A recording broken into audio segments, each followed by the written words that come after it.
Good morning, everyone. Thank you so much for joining us for the subcommittee on license types. I think we can go ahead and call this meeting to order. A moderator, would you please, or whomever, do a roll call to make sure that we have a quorum established? Yes, good morning. Avis Begoyan. Here. Jeff Farrow. It's not here. Kristen Heidelbeck. Here. And Kristen Neville. Here. We have quorum. Okay, great. Thank you so much. So with that said, I think we can go ahead and start off our meeting. Our first agenda item today to address, which is really item number 2 on today's agenda, is going to be a discussion about adoption and recommendations on the creation of a cottage/legacy license type. So this item has come up a number of times previously, the desire for a cottage micro business, so to speak, that essentially would help to support smaller businesses than the current micro business, which allows for 10,000 square feet of cultivation, some form of non-volatile solvent manufacturing, retail activities, and distribution activities. Under the micro business license type, folks would have to select 3 out of 4 activities, at least 3 out of 4. So let me just go through the background on the item, if I may. The Medical and Adult Use Cannabis Regulation and Safety Act, otherwise known as MCRSA, provides for several small-scale cultivation license types, including small, specialty, and specialty cottage cultivation, as well as the microbusiness license type, which includes limited cultivation as well as other activities, as I just mentioned.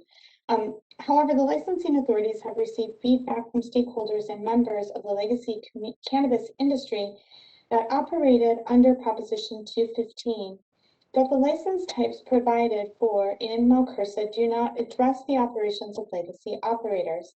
As the licensing authorities move towards consolidation, should a cottage or legacy license type be created? And if so, what should the requirement and parameters for the license type be? So with that said, maybe the thing to do as a starting place is to open the floor to committee members for comment. And see where we go from there. So I'll go ahead and see if there's any committee members who would like to comment on this item. And please do raise your hand, committee members, if you would like to provide comment or have discussion on this item. Kristen Heidelbeck. Thank you, Chair Neville. I was just curious what, since we already have, and I'm not sure, you probably know the answer to this, but what are the additional parameters that folks were looking for if we already have license types that support the cottage and legacy farmers? What specifically were they looking for? I think, looking at the comments that have come in the previous discussions on this item, there have been a number of concerns expressed about some of the restrictions that are associated with home operations. So previous to or during Proposition 215, many folks sought to create value-added products and on a small scale in a manner that was more analogous to home business operations that allowed you to make certain types of topical products and edible products or ingestible products in your home kitchen.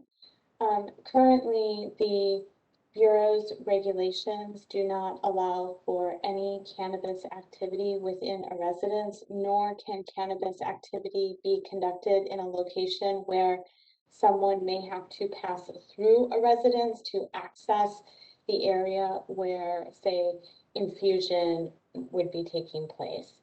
So I know some of those pieces are challenges. I also believe that some of the security components pose challenges for small businesses when those small businesses are, say, conducted at home. So those were some of the considerations. Also, a desire has been expressed for cultivation of between, say, 2,500 and 5,000 square feet. So the specialty and or specialty cottage license types having a more kind of a micro business shaped around that scale of cultivation. Chair Heidelbach, can I hand the floor back to you?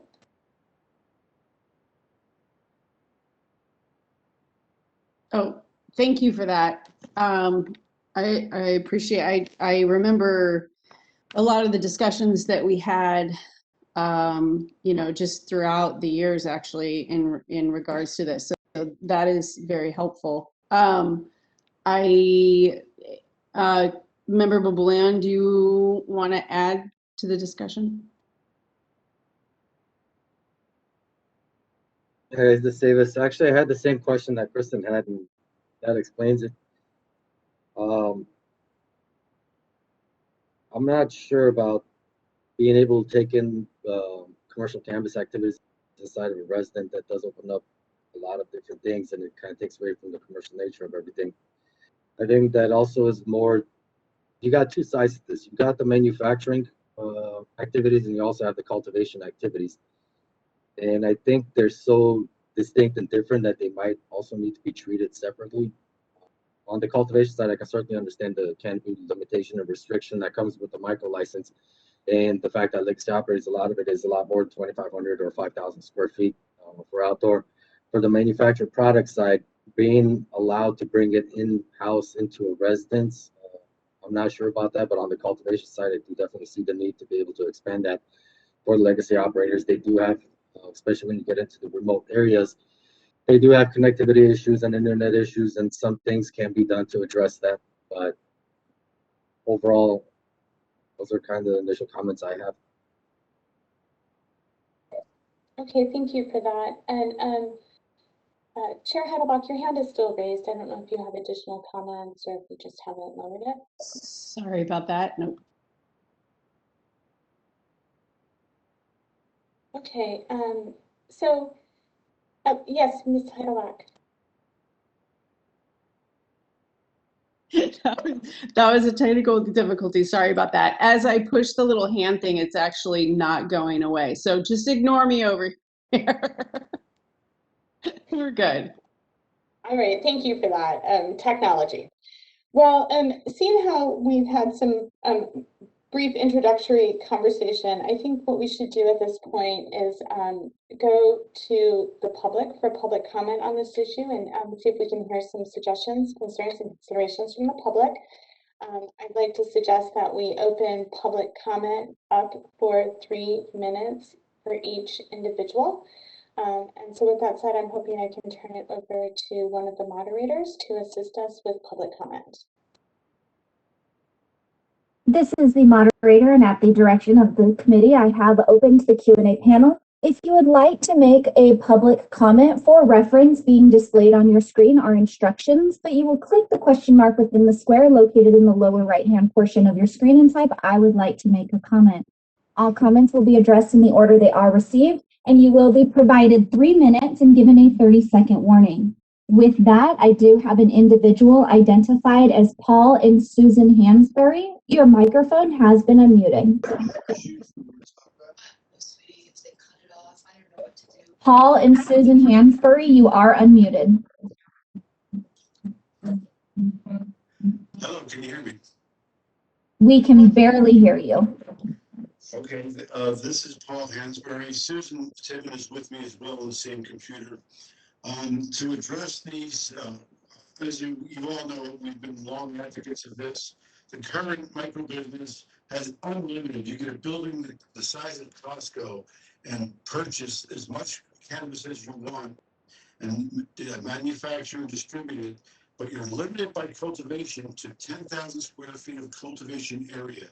That doesn't mean canopy. That means if you've got a 5,000 square foot barn that you dry it in, that cuts it in half right there. And then there's your processing area and your compost bin, your tool shed, all that takes away from your cultivation area. As far as value-added products, for on this kind of a scale, we're talking about non-volatile only, and this would be similar to those machines are safer to use than a coffee pot. Those things that they're doing for manufacturing would be like someone growing strawberries and making jam in their kitchen.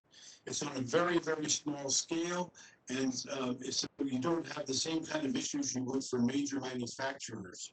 People that are putting out thousands upon thousands or cases upon cases of products. This is just to augment their harvest so they can make a value-added product so they can stretch their harvest a little bit more, make a bit more money since the prices have gone down to the cultivator.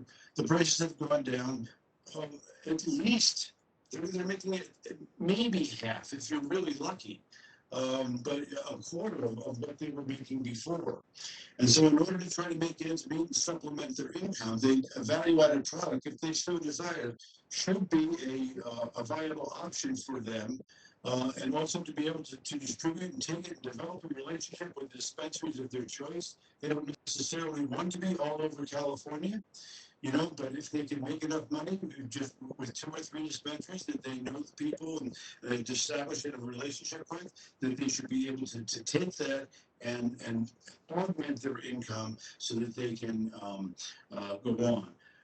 With the proposal we put on, there are other things that may have to be legislatively done. 30 seconds. Such as the composite testing and the sharing, but the proposal we put across is trying to establish the community and keep the community intact. So the way that it's been done for generations in the hills of Mendocino and all throughout the Emerald Triangle especially. Thank you very much. Next, we have an individual identified as Darren Story. Your microphone has been unmuted. Yeah, hi. I actually didn't need to make a comment, but I put it on the chat. But I just think the less licenses, the better. I think we should be working towards just having one cultivation license, and the fees can be based on the applicant's canopy square footage, and it would just be a lot easier for everybody if we make it simpler rather than add more license types. Thanks. Next, we have Ryan Botchis. Your microphone has been unmuted. So good morning, everyone. I do have, first of all, some input, especially since we've had so much conversation on this, particularly in the past 5 years, but going back to Prop 215, what the recreational market would look like for smaller businesses, particularly boutique farmers. And one of the main things we've even had conversations with local members about this is in situations like Riverside County, where we wrote their ordinance, the biggest problem for areas that are zoned rural agriculture is they would not be able to be zoned for activities such as cultivation, even if they had a plot of land where they could particularly have a greenhouse and make it inaccessible for any type of children or anybody on the premise making entry into it. So one of the things I would like to say, especially the recommendation of 2,500 to 5,000 square feet, looking at potentially lower square footages, even along the lines of 500 square feet, and making it to where the security parameters and some of the other restrictions don't have to be as intensive as they are for larger scale operators. We've worked with some folks out there, of course, in the Andes in the past, as well as other areas closer up north.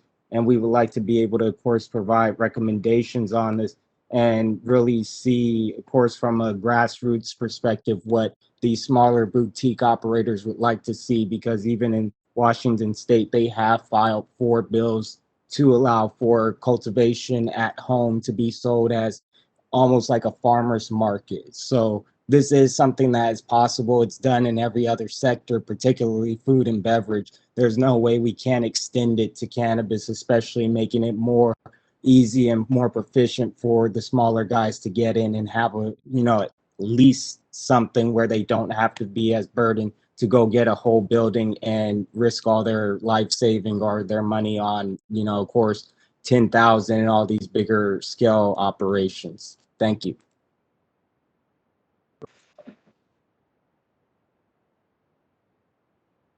Before I move on to our next public comment, again, a reminder to members of the public, if you would like to make a public comment, please follow the directions that are displayed on your screen. All other means of trying to make public comment will not be accepted at this time. Next, we have an individual identified as Ross Gordon. Your microphone has been unmuted. Morning, committee. Appreciate the time. My name is Ross Gordon. I'm Policy Director with Humboldt County Growers Alliance. We represent about 260 licensed cannabis businesses in Humboldt County, California. We had submitted a letter to the committee on Wednesday, which included other legacy producing regions and organizations on that letter, communicating that we would really like to be able to provide specific feedback on these agenda items. But we have a little bit of a concern in that what was noticed for this specific agenda item was creation of a legacy or cottage license type. And I think as some of the committee members mentioned, it's a little confusing because we already have a cottage license type. And we also have many legacy operators, many of whom we represent, who are also part of the license process. And so I think our concern was that this hearing would head in a direction where really specific policy proposals were being formulated on the dais. And that's something that I think we have some concern about, because I think as we've already heard, these are really complicated issues. There are a number of county and state factors that create barriers for folks, both folks who are not currently in the license market and those who currently are but might want to have less restriction on some aspects of their operations. And I think if there's a specific proposal for a cottage microbusiness, for example, it would be great to have that noticed, and then we'd be able to bring that to our membership and have that discussion and bring you some really substantive comments. But it's really challenging to be able to provide comment just here in these 3 minutes without some more notice about what it is that's being discussed. So what we suggested in the letter and would make this request of the committee today is not to try to formulate any specific policy proposal on an item like this, which is really complex and intensive, but instead really just endorse and even make a motion, I think would be great, to have a more open, collaborative, discussion-based process to really try to figure out what are the barriers, whether that's barriers to on-site manufacturing on small parcels, or our security requirements a barrier, to really have discussions about that and try to move at these conversations with the appropriate speed and the appropriate stakeholders at the table. So from our perspective, that's really what would be really powerful for supporting small and legacy cultivators. And just wanted to make that suggestion and really appreciate everyone's time in the discussion today. Thank you.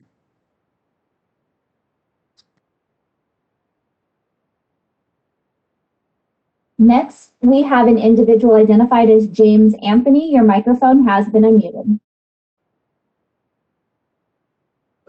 Hi. Let's see. Whoops. iPad. Is this working? It is. We hear you. Okay. So to the extent that this discussion is about a license type that would encourage home-based businesses, smaller businesses with, at the state level at least, with lower barriers to entry, that seems to me to be an excellent policy. I mean, for the most part, legalization has led to very high barriers to entry, capital requirements that have, for instance, I'm headquartered in Oakland. We had a lot of medical cannabis home-based businesses in Oakland prior to 2018, and they are for the most part gone. They're wiped out. They just, there's no way for them to comply. I think we definitely want to encourage more home-based business in this state, and we want to encourage a greater diversity of sizes of businesses and lower barriers to entry in the licensed cannabis economy. There's no way to compete with the unlicensed cannabis economy otherwise. And finally, I would urge the subcommittee to consider the equity implications. right? A large number of those Oakland businesses that are gone, those small mom and pops, were people of color, low-income people, immigrants, people who had been victims of the war on drugs, and they continue to struggle to enter the licensed marketplace. And let's, do what we can. An earlier speaker talked about simplification. Great, get rid of all licenses. Let's go back to a free market and use existing regulations. Nothing particularly special about cannabis. If you're going to have a complex licensing system, then it needs to be as inclusive as possible. Thank you.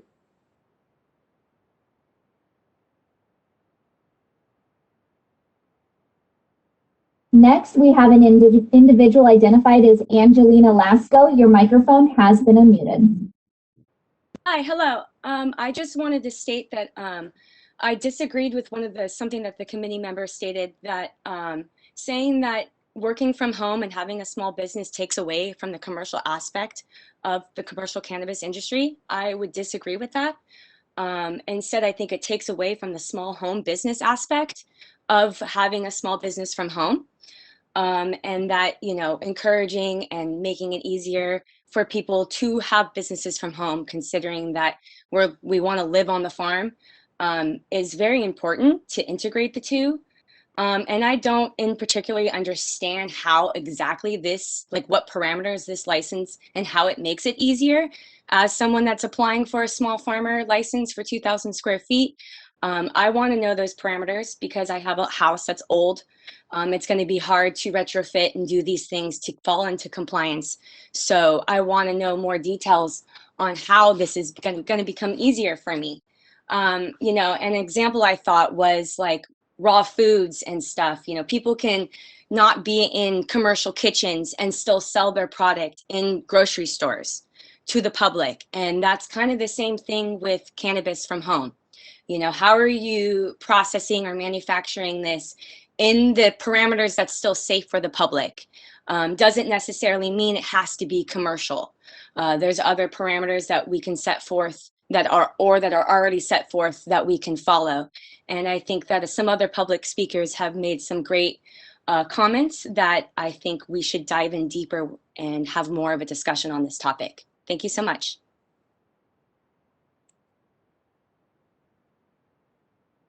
Next, we have an individual identified as Wade Laughter. Your microphone has been unmuted. Yes, thank you. My name is Wade Laughter. I'm with House of Harlequin. For 25 years, we have operated in the cannabis space as a provider of cannabis as medicine. And the changes that Merck's have brought to the cannabis space today result in me only being able to really talk about cannabis. On a farm where we once had abundant supply of cannabis that provided therapeutic benefit to many persons. Today, the law allows me to have 6 personal use plants indoors, which I don't do because it's a completely unsafe practice. It's possible to grow good cannabis as medicine indoors, but it's a very difficult and expensive proposition, whereas the sun and the soil and living water makes the best medicine. That is my experience. What's true is this license type really deserves a vigorous discussion and ample opportunity for many people to get involved in the discussion, because the legacy market, as we refer to it, or I like to call it the free market, continues to flourish in California. I engaged in all of the various license activities over the course of my work in cannabis, everything from nursery work and breeding to working directly with persons who needed cannabis for their health, sometimes in life-saving situations. Because I want to obey the law, don't engage in any kind of commercial activity because it's not allowed. All of the cannabis that we grow here is used here on our farm for the persons who live on our farm and the animals who live on our farm. I would really beg the committee to recommend to the greater committee and to the state to really look at who are the legacy operators? Who are the people who actually did this because people needed cannabis? And why are they, for the most part, excluded from the existing licensing structure?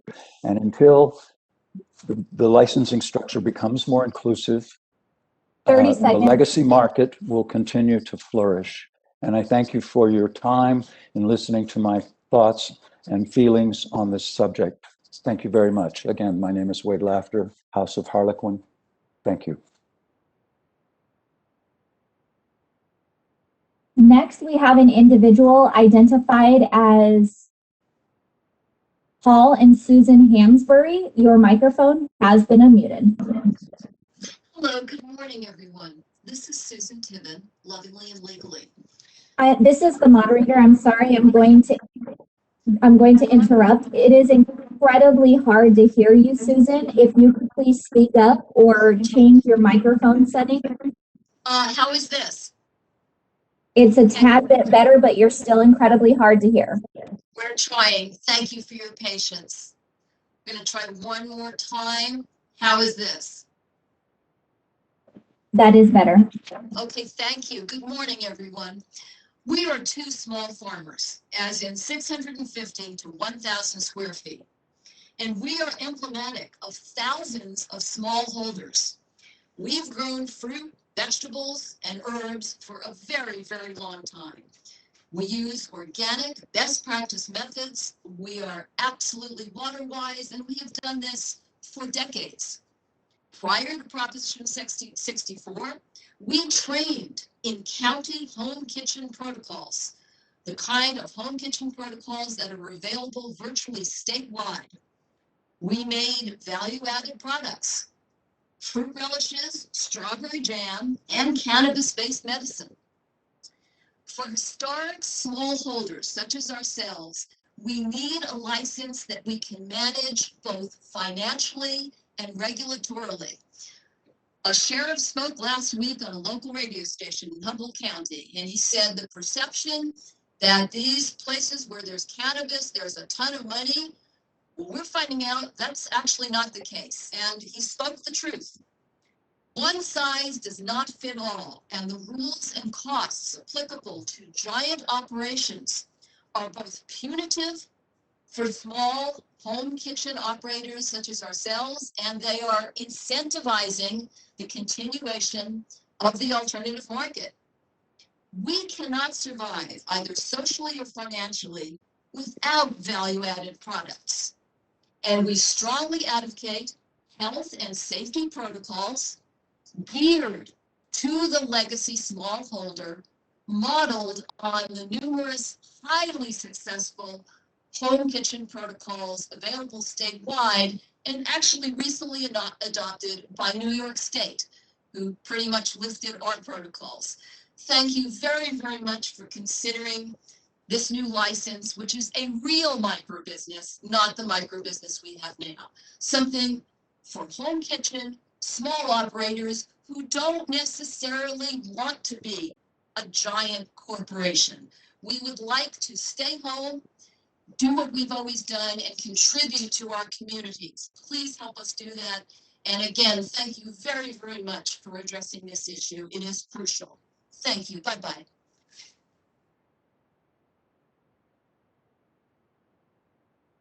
Next public comment comes from an individual identified as Thomas Mulder. Your microphone has been unmuted.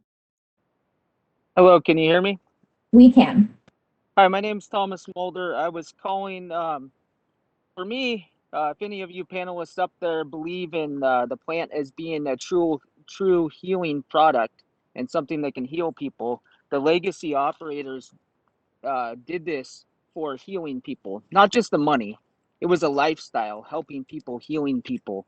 So with the current license structure, it's stomping out all of the legacy operators that truly believe in doing this to heal people and also have a good lifestyle where they can give back to their community financially and other positive ways by volunteering. The current licensing structure has broken that. That's why the unregulated market is just going off the wall. if we continue to have licenses or a license structure that promotes basically large conglomerate corporations when you remove the 1 acre cap, a lot of people are more worried about dollars and cents rather than the overall effect of the community that they're operating in, the environment that they're operating in. And that, I'll tell you right now, I never got into this industry. It's about the lifestyle. It's not just about making money. It's about helping people, healing people. So do whatever you can to try to let small operators operate. I truly believe people could create RSO and other healing medicines in their kitchen. Everything's tested, so you don't have to worry about the consumer being affected by that. Let's open up the true legacy market. And if you make it inviting, then you're going to deal with the unregulated market, because the licensing structure, I'll say it again, that's why the unregulated market is flourishing. People got to be doing this for the plant and for healing. Thank you for the opportunity to speak.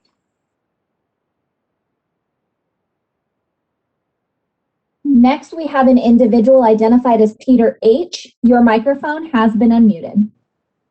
Good morning to the committee. Thank you for your service to the industry. I just wanted to make a comment, and I believe there should be some kind of permitted, maybe not based on a license, but a permit entry point for genetics into the industry. A lot of this industry Prop 64 was based on small legacy farmers, people that held genetics for generations through their family.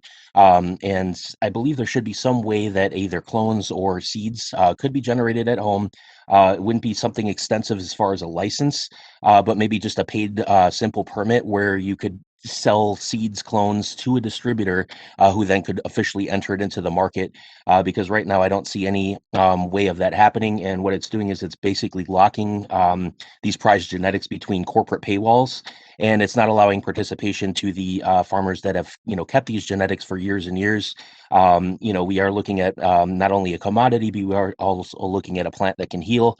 And there is a lot of genetic potential out there, but by limiting it to corporate entities who can, afford the licensing fees, I think it's unfair to the industry as a whole and to the holistic aspect of it. So if we were able to approach maybe a permit based where home growers in their 6-plant allowance could share a genetic with a distributor who then could sell it to a cultivator or a nursery license, that would allow more participation. It would allow small businesses to start generating revenue and maybe become a big business one day.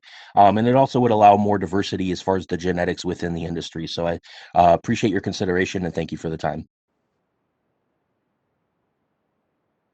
Our next public comment comes from an individual identified as Natasha Sokolowski. Your microphone has been unmuted. Natasha, you are unmuted.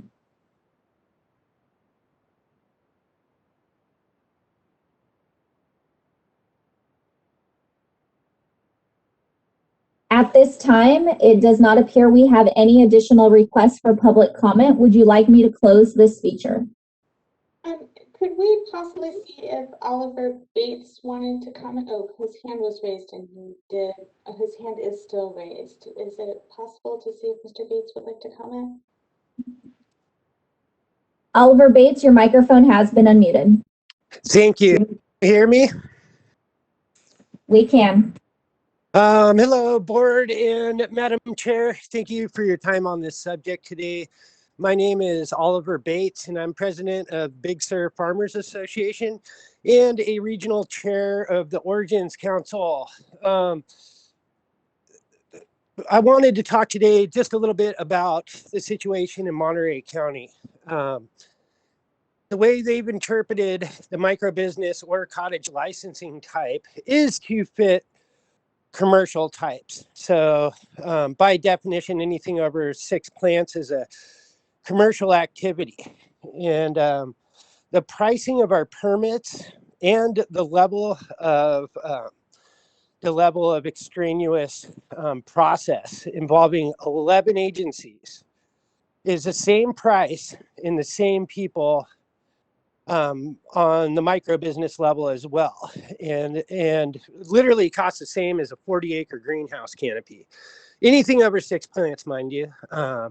So moms and pa's wanting to do 12 plants, same thing. They have to pay the same price as 40 acres. They have to have all 11 agencies on their property, all of which cost money. And so far, or 2 out of our 60 farmers that have stepped into the process have been asked to do tens of thousands of dollars of remediation, which subsequent permitting is also taking a long time. And we estimate that each one of these farmers, it'll cost them about 3 years and close to 100, sometimes about $130,000 to get through this process.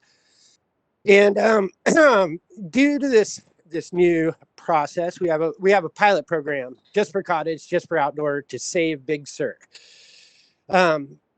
They've taken all sorts of actions, including when they instated this program to define legacy operators as illicit growers, even if they got 12 plants out there, and have taken their millions of dollars out into our communities in the form of enforcement actions, and turned it up by some agencies such as Homeland Security, Customs and Border Control, and the Drug Enforcement Administration, along with sheriff departments, health departments, Fish and Wildlife.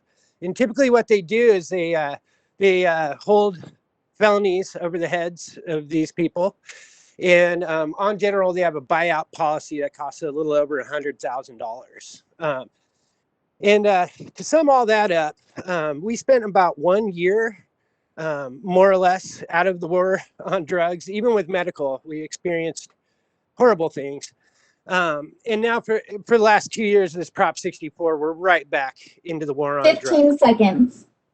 And as far as expediency, it took 3 years for our county now to process 14 out of their 130 licenses. Please consider a less strenuous version of this law. Thank you. And licensing type. Thank you. Time had been reached.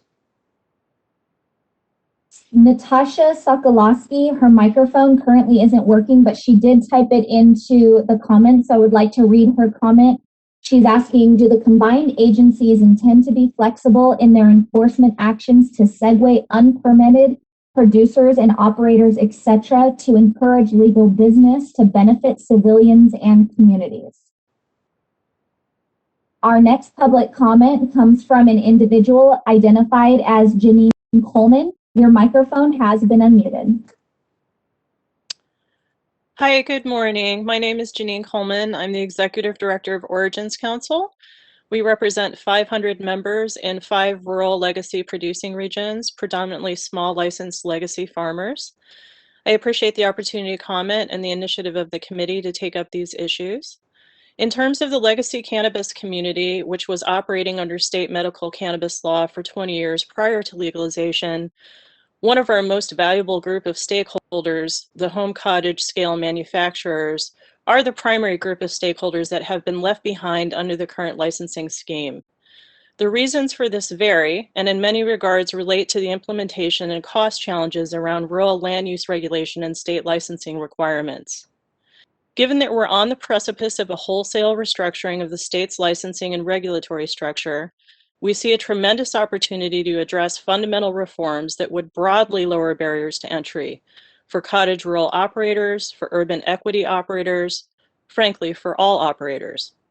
We respectfully request that the CAC recommend the formation of a stakeholder working group to take up the matters of CEQA, licensing and regulatory reform pursuant to agency consolidation, with a goal of lowering barriers to entry so that we may explore these issues in more depth. Thank you so much for the opportunity to comment.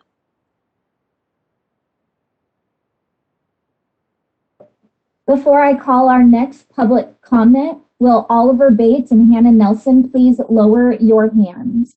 Our next request for public comment comes from an individual identified as Hannah Nelson.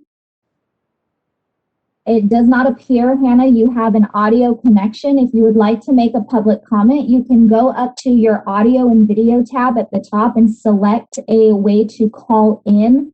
Unfortunately, I am unable to call on you at this time as I do not have that audio connection. So moving on to my next public comment, it comes from Mike Gordon. Your microphone has been unmuted. Hello, everybody. Thank you for having this meeting today and discussing these very important policy topics. Can you hear me, guys? Okay. We can. Okay. So yeah, I've been up in Humboldt County advocating for the legacy cottage cultivator since 2015, and unfortunately, it feels like a pretty futile process with kind of, you know, everybody kind of, I feel like, ignoring the cottage and legacy caregivers in you know, in oh shoot, I can't think of what I'm saying, but let me get on topic here. So it seems like, unfortunately, I don't think like cottage cultivation is going to have. I just don't think there's going to be a future, unfortunately, because it seems like it's difficult enough to run a like farm or decent sized manufacturer that's not cottage. So Prop 64 and MCRSA, you know, they still allow patients and primary caregivers to cultivate cannabis for appropriate cannabis needs for their patients. With the regulation and licensing of commercial cannabis businesses, compassion, I feel like, has mostly been forgotten. The cannabis plant is a natural medicine, which is vital for the health of families, friends, neighbors, and our community. And in many cases, it's a much safer alternative to synthetic derived pharmaceutical drugs that are peddled by big pharma and corporate interests. I feel like we must preserve the rights to provide care for the patients in need. Trying to regulate the cottage cultivation through a licensing scheme, I feel like, is not going to be adequate to address these needs. California has a unique opportunity to lead the way in sensibly regulating non-commercial cannabis grows for qualified patients and primary caregivers. And cannabis can be grown by a primary caregiver for a fraction of the price as cannabis being offered in legal dispensaries, which many patients just simply cannot afford. We must create a compassionate path forward to allow talented cultivators the opportunity to fill this void. And in these uncertain economic times, we must embrace the interconnected community relationships that we could possibly partner with. Medical patients are slowly suffering as a community rapidly reaches a tipping point that I fear will be impossible to turn around. As an advisory committee, I feel like you have the power to help recommend a stable and prosperous and compassionate future for our citizenry. So please be careful in creating a compassionate path forward for caregivers and patients. We must pass policies that embrace and empower 30 seconds. the community in every way imaginable instead of limiting compassion for our neighbors, friends, and families. I feel like it's untenable for cottage regulations to create the path forward for compassion. So please do not place corporate interests above compassion. It is something that our community cannot currently afford. Thank you guys so much for having this meeting.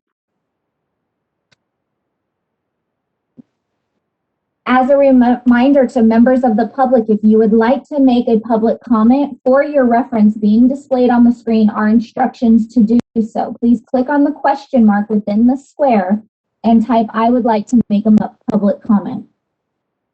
Hannah Nelson, I do see your request coming in, but I do not have an audio connection. Therefore, I cannot have you make your public comment. If you click on the audio and video located at the top of your screen, you will see a way for you to call in and make your public comment at that time. Next public comment comes from an individual identified as Drew Barber. Your microphone has been unmuted.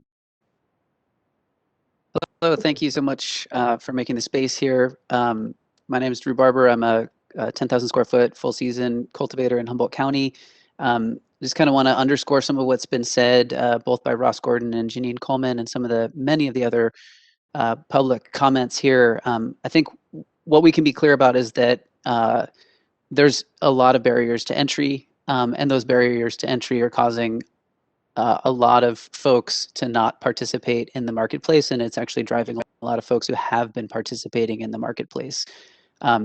There's a lot of us legacy cultivators who are currently involved in the marketplace. This isn't something that's new, that if we were to build a new license, a new space for these people, a lot of us are already in, and maybe it'll help the folks who are not.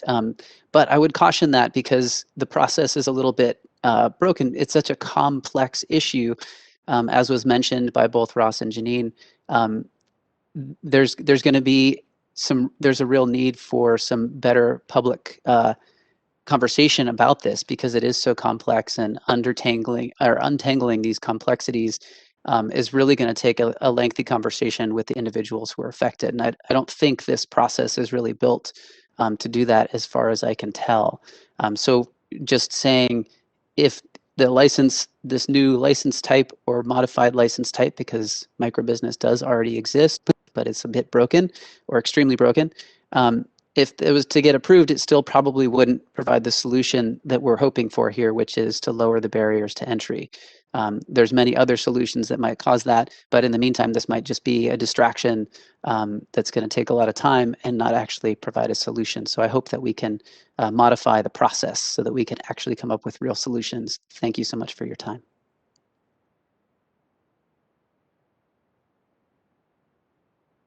Our next public comment comes from an individual identified as Hannah Nelson. Your microphone has been unmuted. Good morning. Thank you very much, and I'm sorry for the previous technical difficulties. I'd like to first off acknowledge Paul and Susan for the tremendous amount of work that they've done throughout the years to raise the profile of this particular issue regarding small cottage license types and particularly home manufacturing. I'd also like to echo some of what James Anthony has spoken about regarding equity applicants, and also the need to, in general, lower the barriers to entry. Also, Ross Gordon of HCGA and Janine Coleman of Origins Council. I echo their comments. I'm an advisor to Origins Council, and I strongly believe that the details of how new license types, even as much as I want them and encourage them, need to be troubleshooted through a stakeholder process because of each varying region and processes and other rules that people have to follow. And it really would be helpful to engage in a detailed conversation about this in more than the limited public comment period available at this time. I think that some of the interrelated questions are very complex, and as we've seen with most things regarding cannabis licensing, on the ground practical experience regarding how it plays out in real time in different jurisdictions is always beneficial to the regulators and to the policymakers regarding new processes and new license types. Thank you very much for your consideration. Our next public comment comes from an individual identified as Diana Damson. Your microphone has been unmuted. Good morning, everyone. My name is Diana Gamzon. I'm the Executive Director of the Nevada County Cannabis Alliance. We are located in Nevada County, and we have over 300 cannabis business members, farmers, and supporters. And I want to show my strong support for this potential license type for all the reasons that have already been mentioned. And we also support robust stakeholder engagement so that this license type can be fully discussed and properly presented, looking at all the sides to it and nuances. We believe that this license type is directly related to the sustainability of rural economic development in our legacy producing region. Thank you for the opportunity.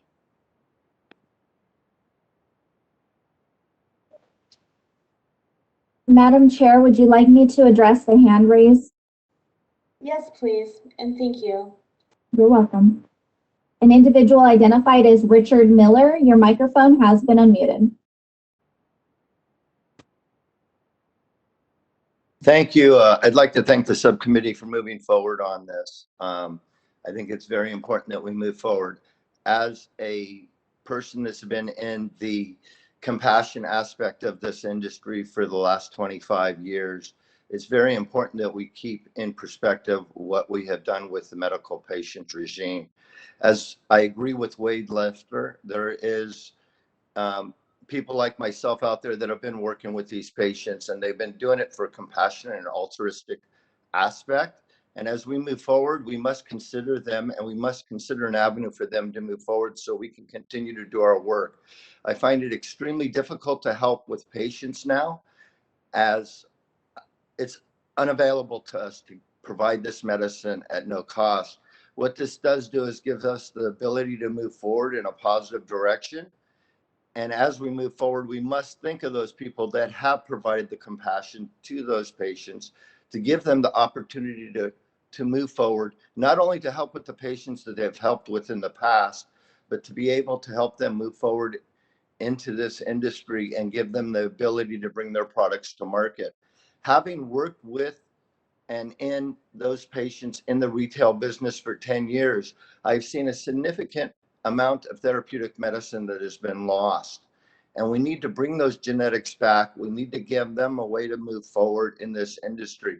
At the same time, keeping the compassion alive. I'm not in this for the money. I'm in this to help the patients. It is a way of life, and it does give me the ability to do a small scale providing of medicine to those patients that need it most. I thank you for your time and consideration in this matter. I look forward to listening and watching this grow and bloom. Let freedom grow. Thank you. Next, an individual identified as John Brower. Your microphone has been unmuted. Hello, John Brower from Trinity County. And I agree with pretty much everything that's been said so far, but I'd like to add a couple of comments, and that is that when the state did adopt Prop 64 and blend it with MRSA into Mount Cursa, it is a shame that the medical end of the industry and the compassion really didn't seem to have a place moving forward. So I think that should be a priority for the commission to look at. The commission has already come up with some recommendations to help the industry that just don't seem to have been taken up by the regulatory agencies yet. And there's a few elements of licensure and regulation and statute that continue to be problematic, and I think one of those is the inability for a cultivator to operate at a lesser license type than the license they're paying for. For instance, Tier 1 mixed light cultivator can't run outdoor plants, even though that is the common practice of the legacy cultivators, especially in the northern part of the state, the Emerald Triangle, to run some outdoor and some dep without adding additional light. Simple fixes like that could better capture the existing practices, as could allowing some means of track and tracing via metric, the introduction of genetics from a personal medical or a personal adult use garden into their commercial license. Currently, there's no way to introduce new genetics unless they come from a licensed nursery. Currently, there's no way for a licensed nursery to acquire new genetics. There's no way for a legacy cultivator on one side of the valley to get access to, say, a family member's genetics. So the industry has to come up with silly little workarounds that just don't really promote the transition toward regulated marketplace. Also, the ability 30 seconds. The ability to provide trade samples, the ability for cultivators to somehow track and trace samples for R&D work at labs before handing off to a distributor for COA. There's some really simple fixes that could make the existing license types better capture the actual practice of the industry. But it is important to look at this additional license type also. Paul and Susan have done a lot of hard work on it. And Time had been reached. Our next public comment comes from an individual identified as Carla Avila. Your microphone has been unmuted. Hello, this is Carla Avila. Can you hear me okay? We can. Great. I am the Executive Director of Trinity County Agriculture Alliance and a regional chair, currently serving on Origins Council. And I want to thank you all and chair and committee for this discussion today on these really critical issues that affect a lot of our members and a lot of operators in our regions. I've been waiting for years for some of this stuff to come to the table, and I would just like to echo what Ross Gordon spoke to, in that we would love to have a really robust conversation. But as we all know, the devil is in the details, and John Brower just spoke so well to that.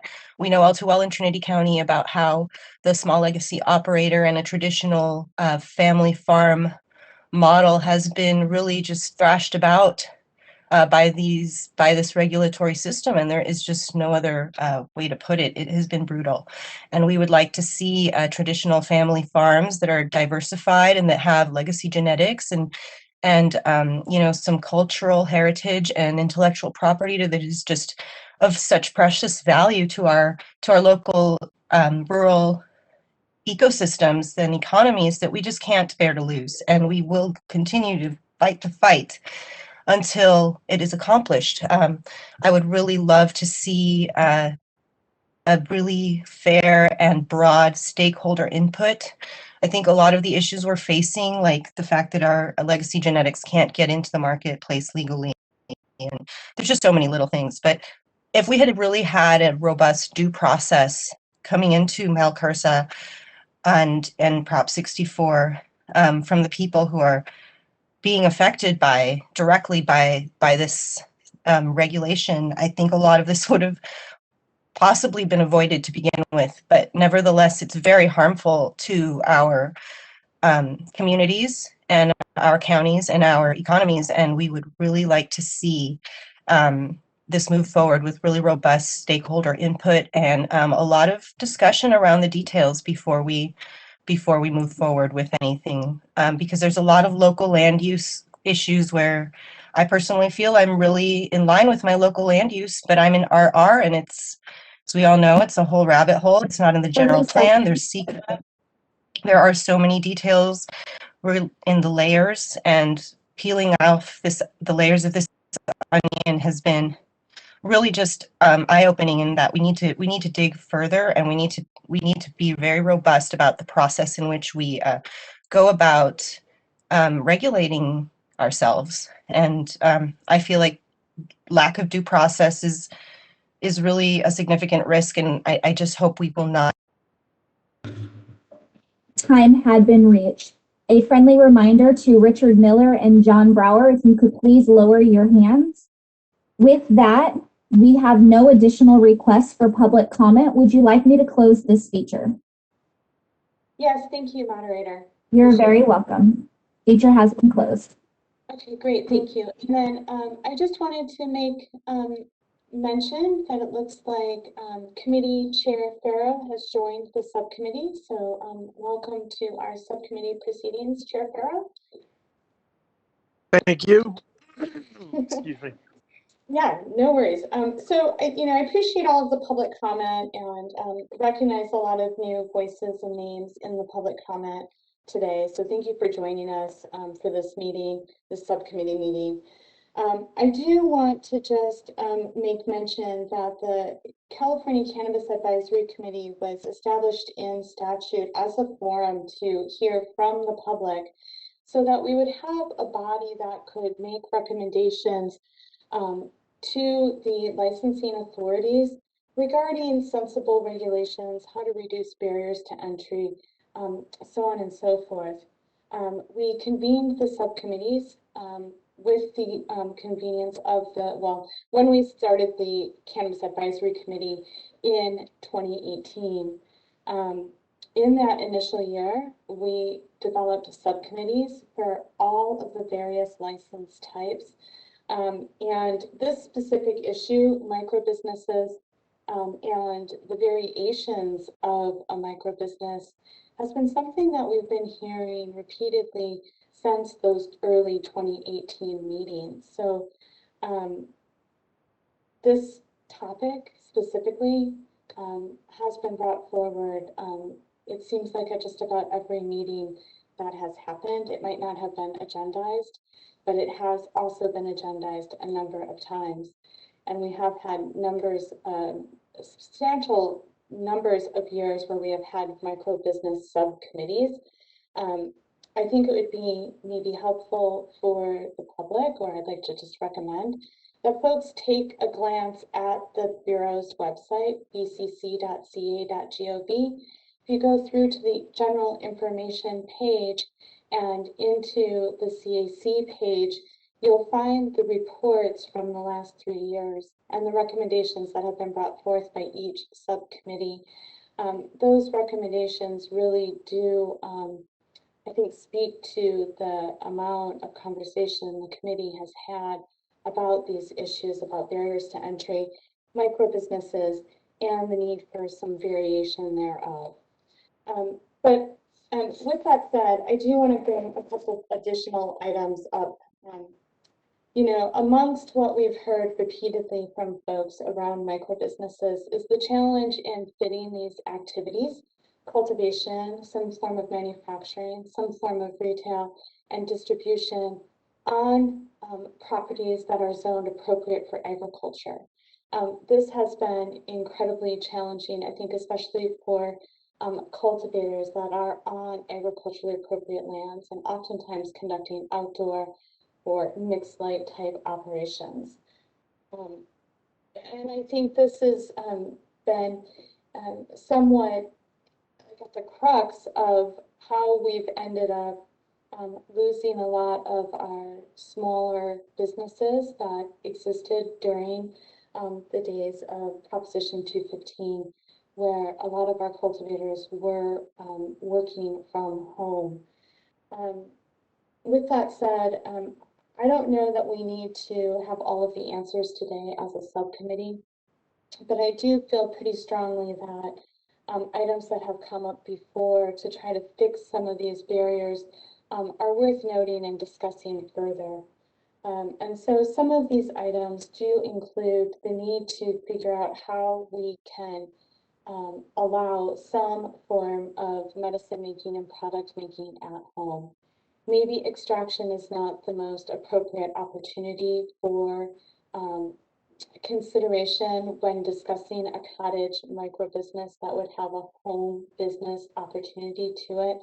Maybe infusion is a more appropriate method or consideration. Additionally, when it comes to the retail component, I think it's highly unlikely that we're going to see local jurisdictions allow for retail activities in rural properties that are zoned appropriate for ag. Oftentimes retail is limited to commercial, manufacturing, and industrial appropriate properties.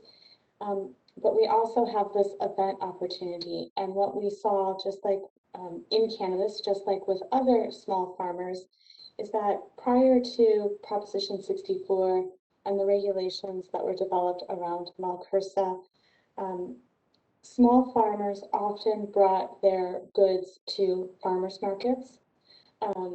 Because of the current regulatory requirements that only retailers are allowed to conduct sales at events, farmers and small product makers, manufacturers have no ability to do direct to consumer sales. I'd also like us to have some conversation in the subcommittee around opportunities for cultivators and manufacturers to engage directly in consumer direct sales at events. I think that could be hugely important to help alleviate some of the pain that these folks are experiencing.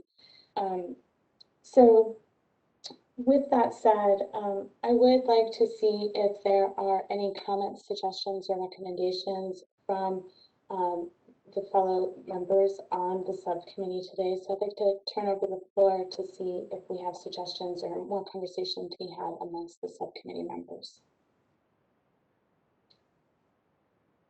Committee member Heidelbach.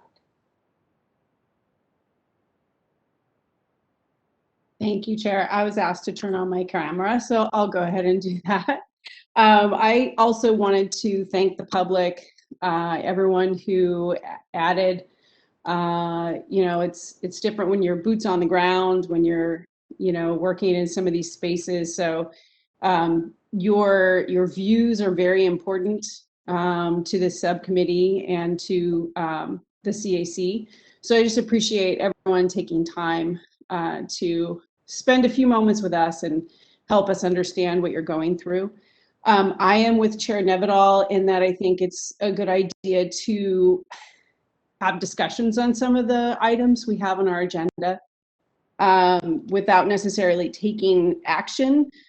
But I also just wanted to put it out there that I do support the farmers market model. And if we could, create some pathway for the smaller farmer who's always been important to myself and my organization to be able to reach the consumer directly. Thank you, Chair. Thank you, Vice Chair Heidelbach. And then would you lower your hand, please, so I don't end up calling on you for not wanting to be called on. Are there other committee members that would like to speak on this item? Chair, this is Avis. I have a couple of comments. I can't find my hand raising function.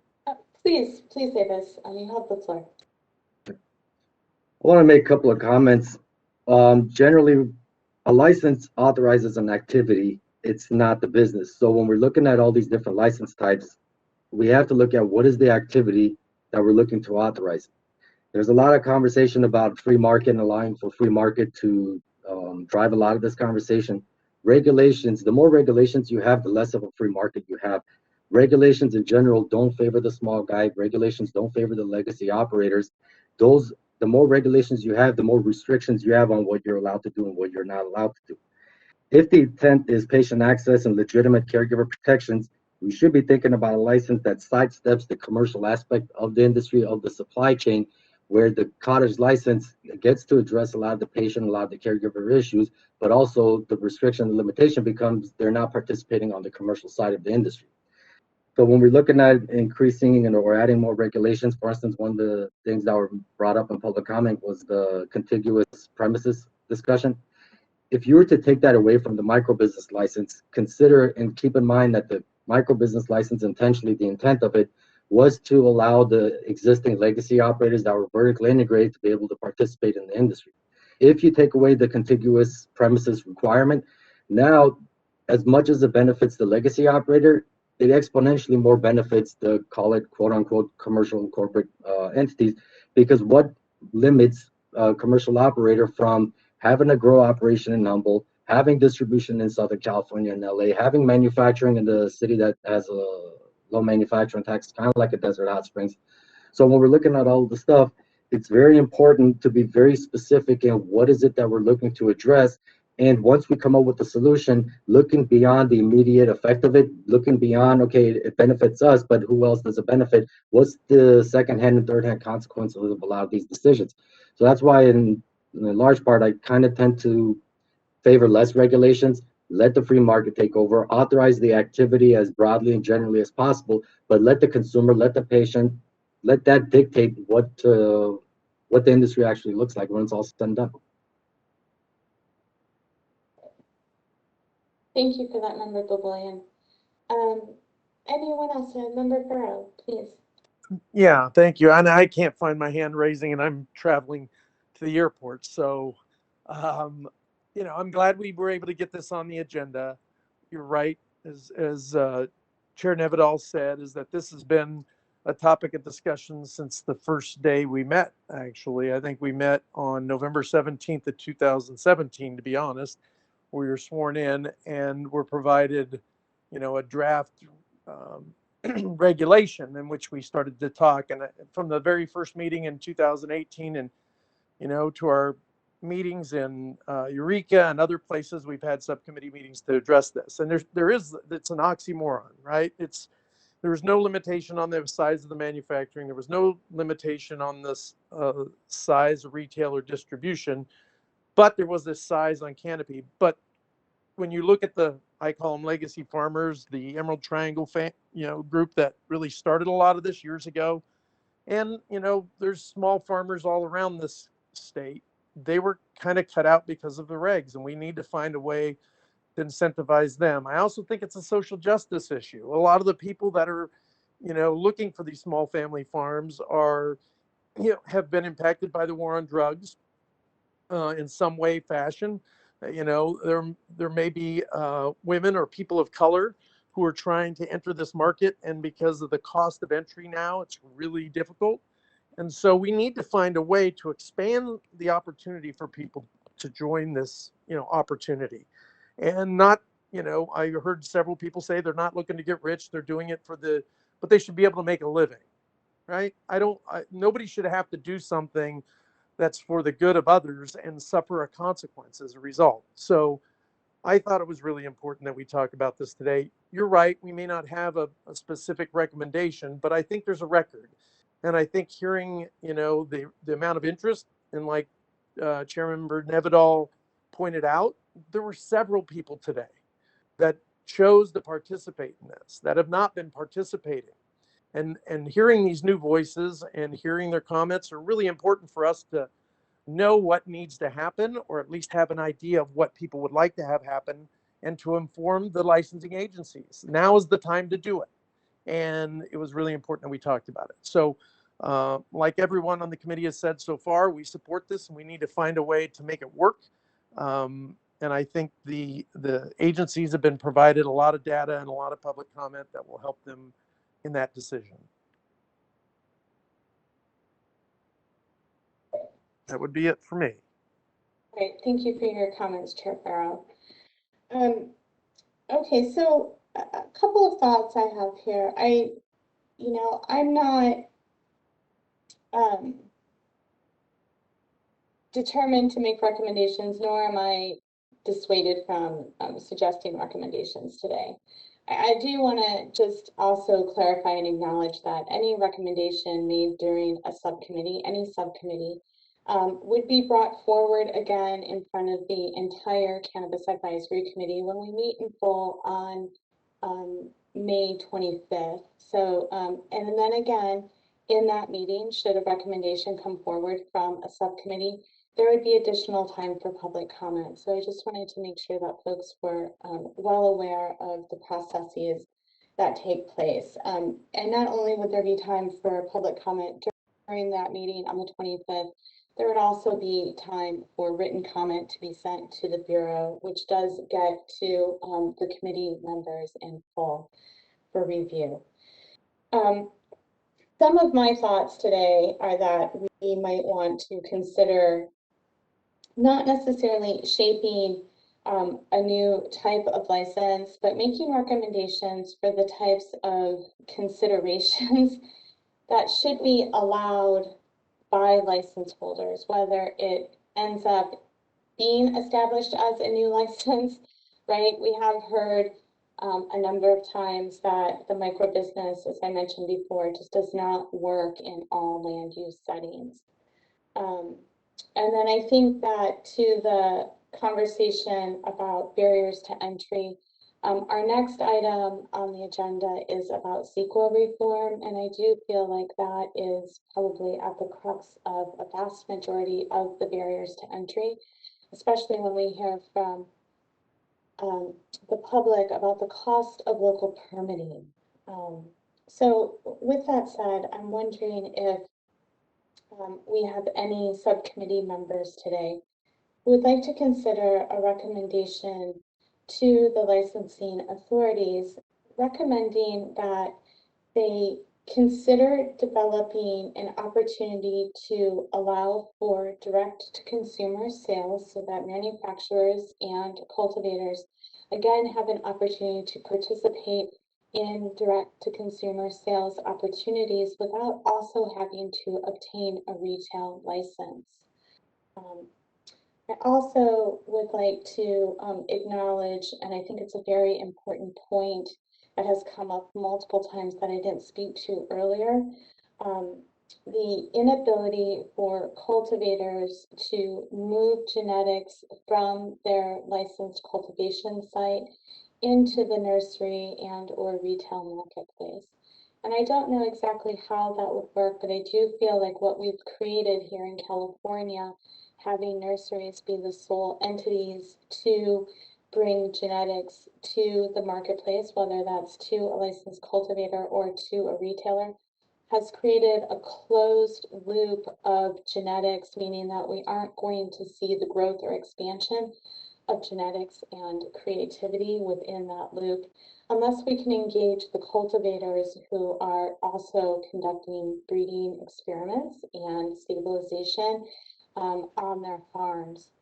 So two strong considerations that I would like to bring forward in today as recommendation would be that the licensing authority consider providing a pathway for consumer direct sales and a pathway for cultivators to bring genetics into the licensed marketplace, either through nursery and or into the retail sector. So I'll pause there and see if I can get any feedback or support for those concepts, and if I need to turn that into a motion, I'm happy to do so. So, sorry, moderator, did you want to speak?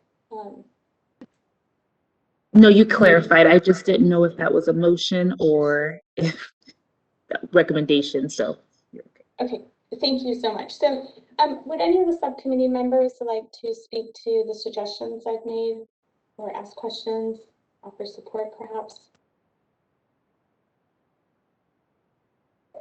Vice Chair Heidelbach, you have the floor. Hi, I just wanted to clarify here, because you said seek a pathway for people that do not have a license. No, I'm talking about folks that do have a license. So okay. Cultivators and manufacturers develop a pathway for cultivators and manufacturers to engage in direct-to-consumer sales.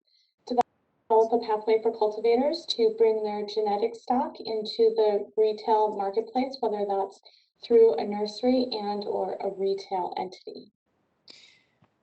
I absolutely have an appetite for that. I care about the genetics, and then something else we haven't really touched on, but also if I know that there's multiple avenues that people are exploring and working on right now at different levels, but trade samples, I think samples are another important piece.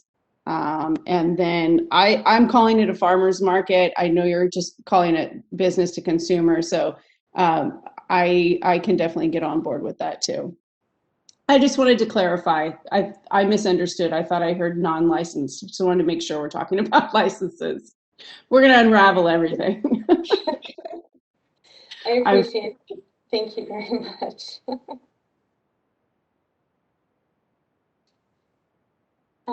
And then I don't know, Member Farrow or Member Baboulian, I'm watching your mute button since the hand raising has been challenging. I don't know if either of you would like to comment currently.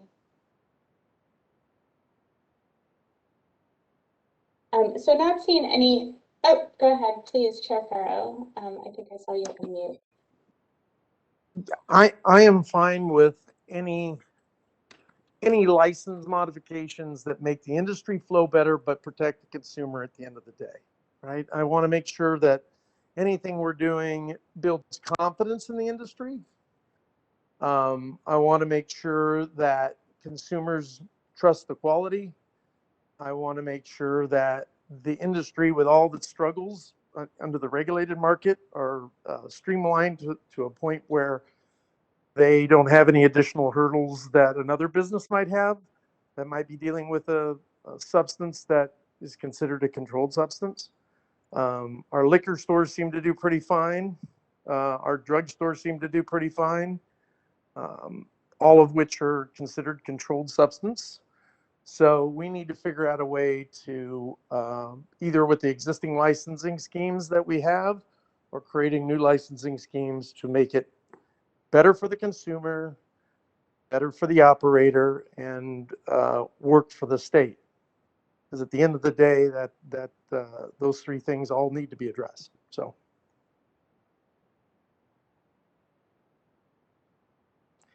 Great, thank you for that, Chair Farrow. Okay, so I think maybe at this time I'll go ahead and be bold and make a formal motion. So I'd like to make a motion that the subcommittee recommend to the licensing authority that they consider providing a pathway that allows licensed cultivators and licensed manufacturers an opportunity to conduct consumer direct sales. And secondly, that the licensing authorities consider a pathway that allows licensed cultivators the ability to move their genetics into the retail marketplace via a nursery and or a licensed retail sales entity.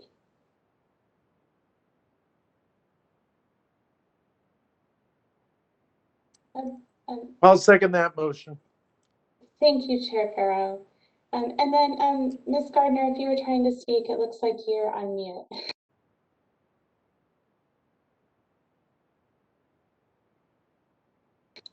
And we still can't hear you for some reason.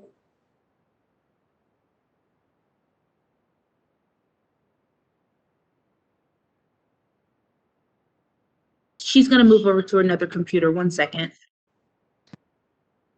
Chair Nevedal. Okay, can you hear me now? Yes. All right. I'm afraid we're getting a little too far from the agenda topics with the recommendation. I think we need to tie it to what is on the agenda, which is a cottage legacy license. So if you're making a recommendation that we consider a new license type that would provide cultivators and manufacturers with that, we could do that, but we need to tie it to that agenda item. Okay, I do appreciate that. Thank you. Let me just pause for a moment with that consideration and go to Vice Chair Heidelbach, and then we'll reconsider the motion. Vice Chair Heidelbach? I just wanted to let you know that Avis dropped out. He's trying to get back in, and because we have a small subcommittee, I just wanted to make sure that he was able to hop back on before we move forward, which it appears we have a hiccup anyway. All right, thank you so much for that. I appreciate that note. Hopefully we'll get him back on shortly. I am not opposed to a friendly amendment to the motion that would recommend that the licensing authority develop a new license type that allows cultivators and manufacturers the ability to engage in direct to consumer sales, as well as allows cultivators to move genetics from their licensed cultivation site into the marketplace. If we need to name it a cottage or legacy license type, I'm not necessarily opposed to that. And so I'll leave that there and see if Chair Farrow would be supportive of that friendly amendment. Yeah, I would be supportive of that amendment. I think you could highlight in the fact that a lot of the challenges that the legacy cottage farmers have is the ability to go direct to market. And so this could be the solution to that challenge of having to try to use a micro business license to achieve that goal. And not being able to do it because they can't operate all components necessary to qualify as a micro business. So, yeah, I'm fine with that. Okay, thank you for that, Chair Farrow, and welcome back, Member Babolian. Just a quick catch you up. I apologize, you dropped off and we continued the conversation.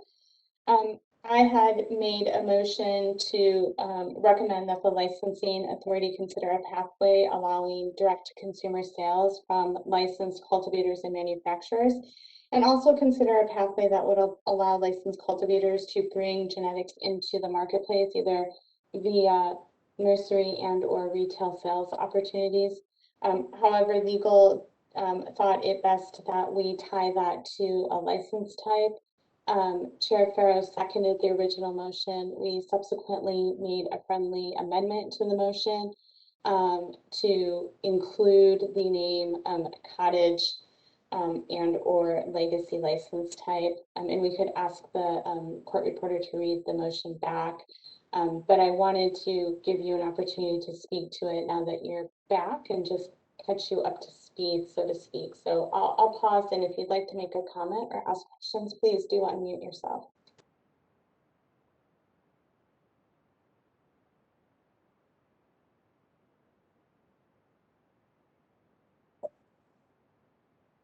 Kristen, can I have you repeat that one more time?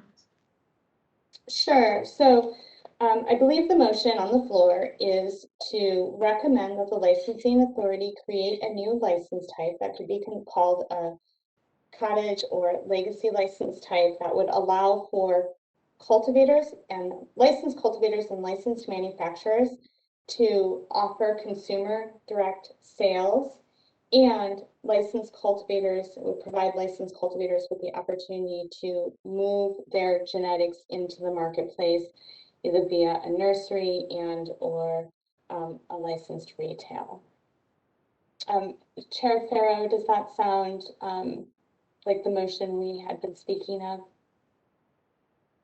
It does. Okay, thank you for that. And it looks like Vice Chair Heidelbach has raised her hand. Vice Chair Heidelbach? Thank you. I wanted to, because this conversation, I mean, California being a huge state, can we just have a quick discussion about what this is going to look like throughout the state? Because we can't necessarily create something that, you know, may work in Northern California. How is that going to affect Southern California? I just want to make sure we're kind of looking at the whole picture. Yeah, I appreciate it. Oh, go ahead, Chair Farrow, please. You can have the floor. Yeah, I do know that most people, when they think of legacy farmers, they think of operators within the Emerald Triangle, but there are legacy farmers throughout the state that were active in the medical cultivation business before there was a licensing scheme, that have been impacted by the current regulatory structure. Although the bulk of those people are probably those in the Emerald Triangle.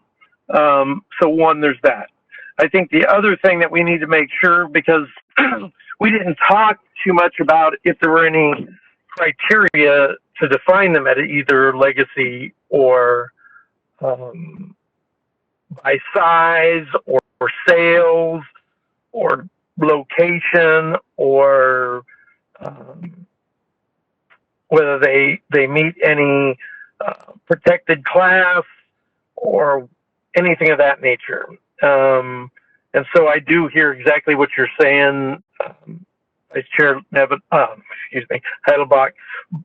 I would hope that the discussion has always been about, you know, micro business. What led to this was the discussion of micro businesses and how, as Ava spoke, that, you know, it doesn't preclude the big folks. When we make these decisions, it doesn't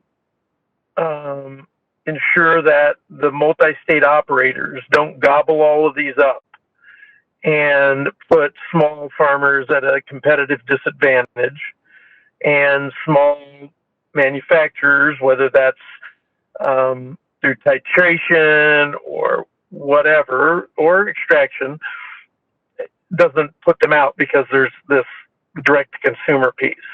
So I would hope, and maybe we should add some clarity to it, and I would entertain if you had a modification that limited either the size or some definition who would be able to participate in this new cottage legacy type license by size or scope. I'd entertain it. I mean, there's some states that have been doing this. I mean, New Jersey has taken a cut at some of these to ensure that, you know, there's equity in the industry And that's because they didn't have an industry. What we've done is we've created an industry and didn't take care of the small folks that were some of the people at the beginning. And some of the rules that we create are challenging. You don't have real good cellular reception in certain areas that were probably prime for growing before there was legalization and regulation. And so being able to meet all of the needs of this industry and the rules for it are a challenge for a lot of these small folks. And then you layer on the costs, and what, like Chair Nevedal is going to speak on our next topic, is the CEQA costs. Those can be extremely costly, and that is a barrier to entry as well. So I don't know that we can come up with a fix-all, and I don't know that not making a recommendation is the right thing to do, nor is it making a recommendation without everything in it. But I do believe that we have some pretty smart people in the three agencies trying to figure out what that final reg packet is going to look like for us to consider, and how does it function for those people that we've been taking public comment for so long. So that's my 2 cents. So I would entertain anything that you would want to further delineate it. But otherwise, I would hope that the agencies know what exactly we're trying to do here. We're not trying to open it up and I'm not going to name XYZ company who's operating in 52 states can come in and sell direct to the consumer their cultivation products or their manufactured product and put the small people out of business. That's not my goal at all. So, thank you. All right, thank you for that, both Vice Chair Heidelbach and Chair Farrow. And I would agree with you wholeheartedly. And so I would be open to, I think we could add a clause at the end of the motion that recommends that there be a scale trigger put into place. I don't know that we need to figure that scale trigger out, but I do agree with Chair Farrow that we have some really brilliant, fabulous folks working with the licensing authorities that could absolutely bring some suggestions forward as we're looking towards new regulations. So I don't know, Chair Farrow, if you'd be amicable to just a simple phrase at the end of the motion that the ability for consumer direct sales and genetic sales by licensed cultivators should be subject to a scale trigger.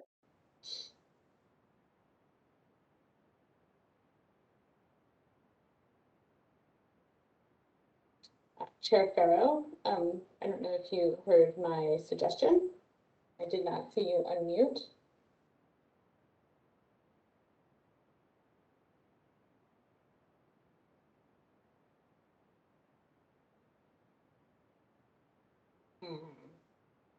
Vice Chair Heidelbach, please, you have the floor.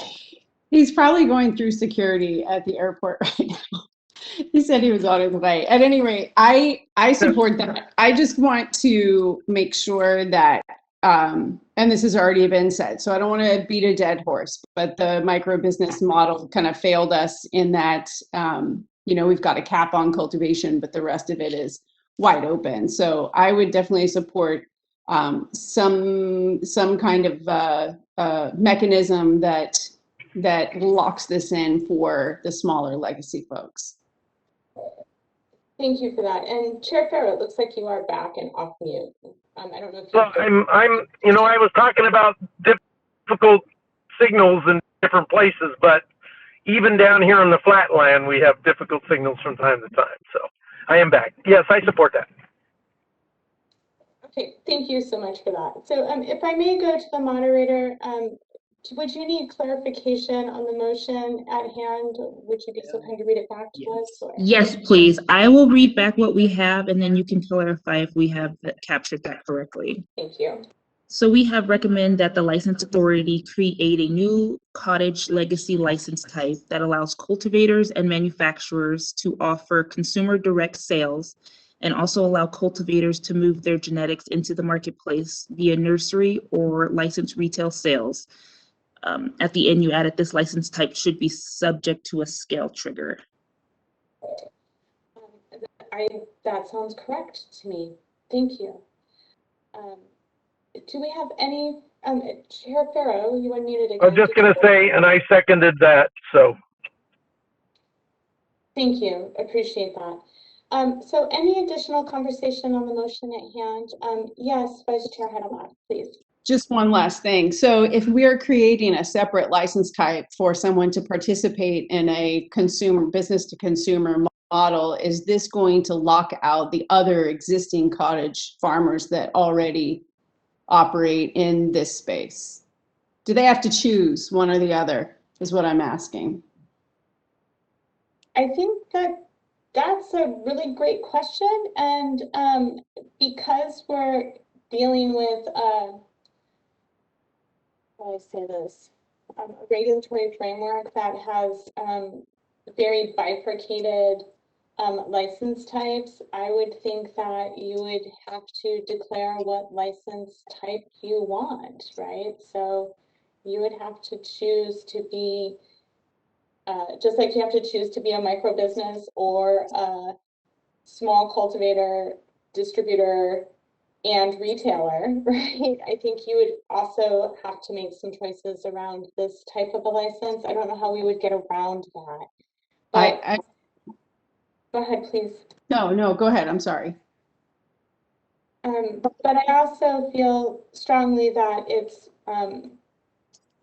worth emphasizing to the licensing authority through this recommendation that these are real needs that do need to be considered. So, you know, we have brought forward similar recommendations in the past as isolated recommendations. This one's combined into a new license type.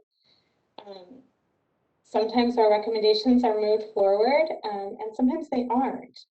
So I would still like to pursue the recommendation, as I feel like we've heard repeatedly that the need is very much so there for these activities to be allowed.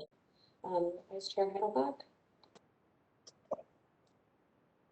I agree with that. I mean, I think we're kind of in a hard position here because we've got a lot to chew on today, and these topics are, you know, like you said, it's not the first time it's come up, and we're obviously not going to come up with the golden solution in an hour. I am concerned because if we go to a farmer's market and let's say there's, you know, Cafe Organics, whatever, you know that they're selling to restaurants, their organic vegetables, but then they're also participating in farmers markets. And so I just, I trust that the you know, BCC, the authorities will find a way to work this in. I think it's necessary. I just want to make sure. I'm nervous of slippery slopes, right? Where if I'm a license holder, I have to choose whether or not I'm going to sell to, you know, consumers directly, and that locks me out of another portion of the industry, you know, commercial side. So trying to be thoughtful there, just putting that out on the table, but I know that we can't necessarily come up with the perfect solution right now. I just wanted to say that. Yeah, I appreciate that. And I think, you know, the farmers market model is really interesting because the farmers market has its own producer handler certificate that's offered through the Department of Ag that has reduced barriers, right? And so it kind of is this cottage consumer direct opportunity where you can bring manufactured goods and farm products directly to the consumer, and it has limited thresholds. It has a scale trigger built into it. But in that farmers market model, you can't sell directly to a restaurant or a grocery store, although they can come purchase from you at the farmers market. So I would love to see this evolve in somewhat of a similar manner. I just don't necessarily know that we need to reword it to get there. I'll pause for a moment and see if there's additional conversation, because since we do have a motion on the floor, we will be going back to public comment. Any additional conversation on the motion at hand before we turn to public comment? Okay.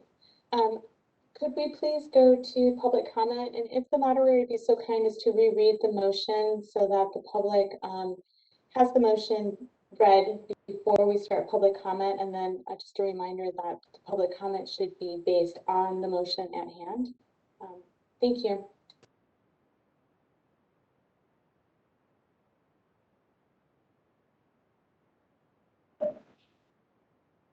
This is the moderator, co-moderator. Would you be so kind as to restate the motion for members wishing to make a comment on the motion?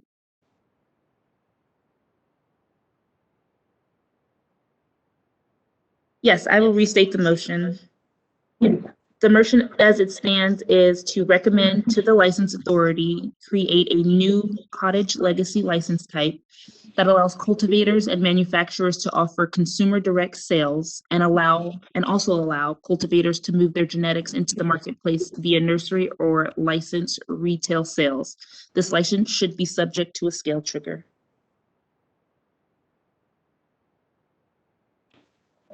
Thank you.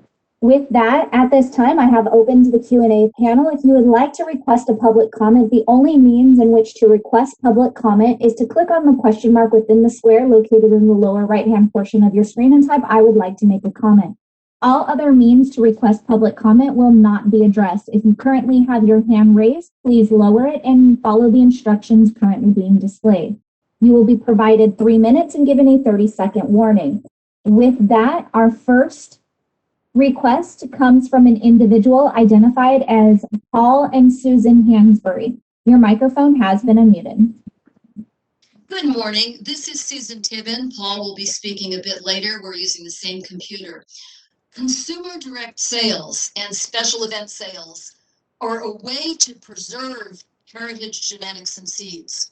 The further that we move to corporate large grows, the fewer and fewer options medical patients and heritage cannabis growers and medicine makers have to access vitally important strains of cannabis. However, and thank you, Chair Farah, without a cap on size and sales, we're just handing one more giveaway to the large corporate operations. So thank you very much, Chair Farrow and the whole committee for helping us preserve heritage strains like a C6, which is sometimes known as Charlotte's Web. It's used in cannabis-based medicines to treat childhood epilepsy. It's an example of a strain that's fast fading. It's not really viable on a corporate level, but the seed exchanges that we've done in Northern California, the educational events that we've done in Southern California are really akin to our treasured national seed banks. So we absolutely and desperately need to be able to engage in consumer direct sales and special event sales with a robust cap, preserve heritage seeds and genetics, and be able to continue our heritage of making value-added products on a small home business scale, as has been done for generations in California. Paul will be commenting later, and thank you very much for this opportunity.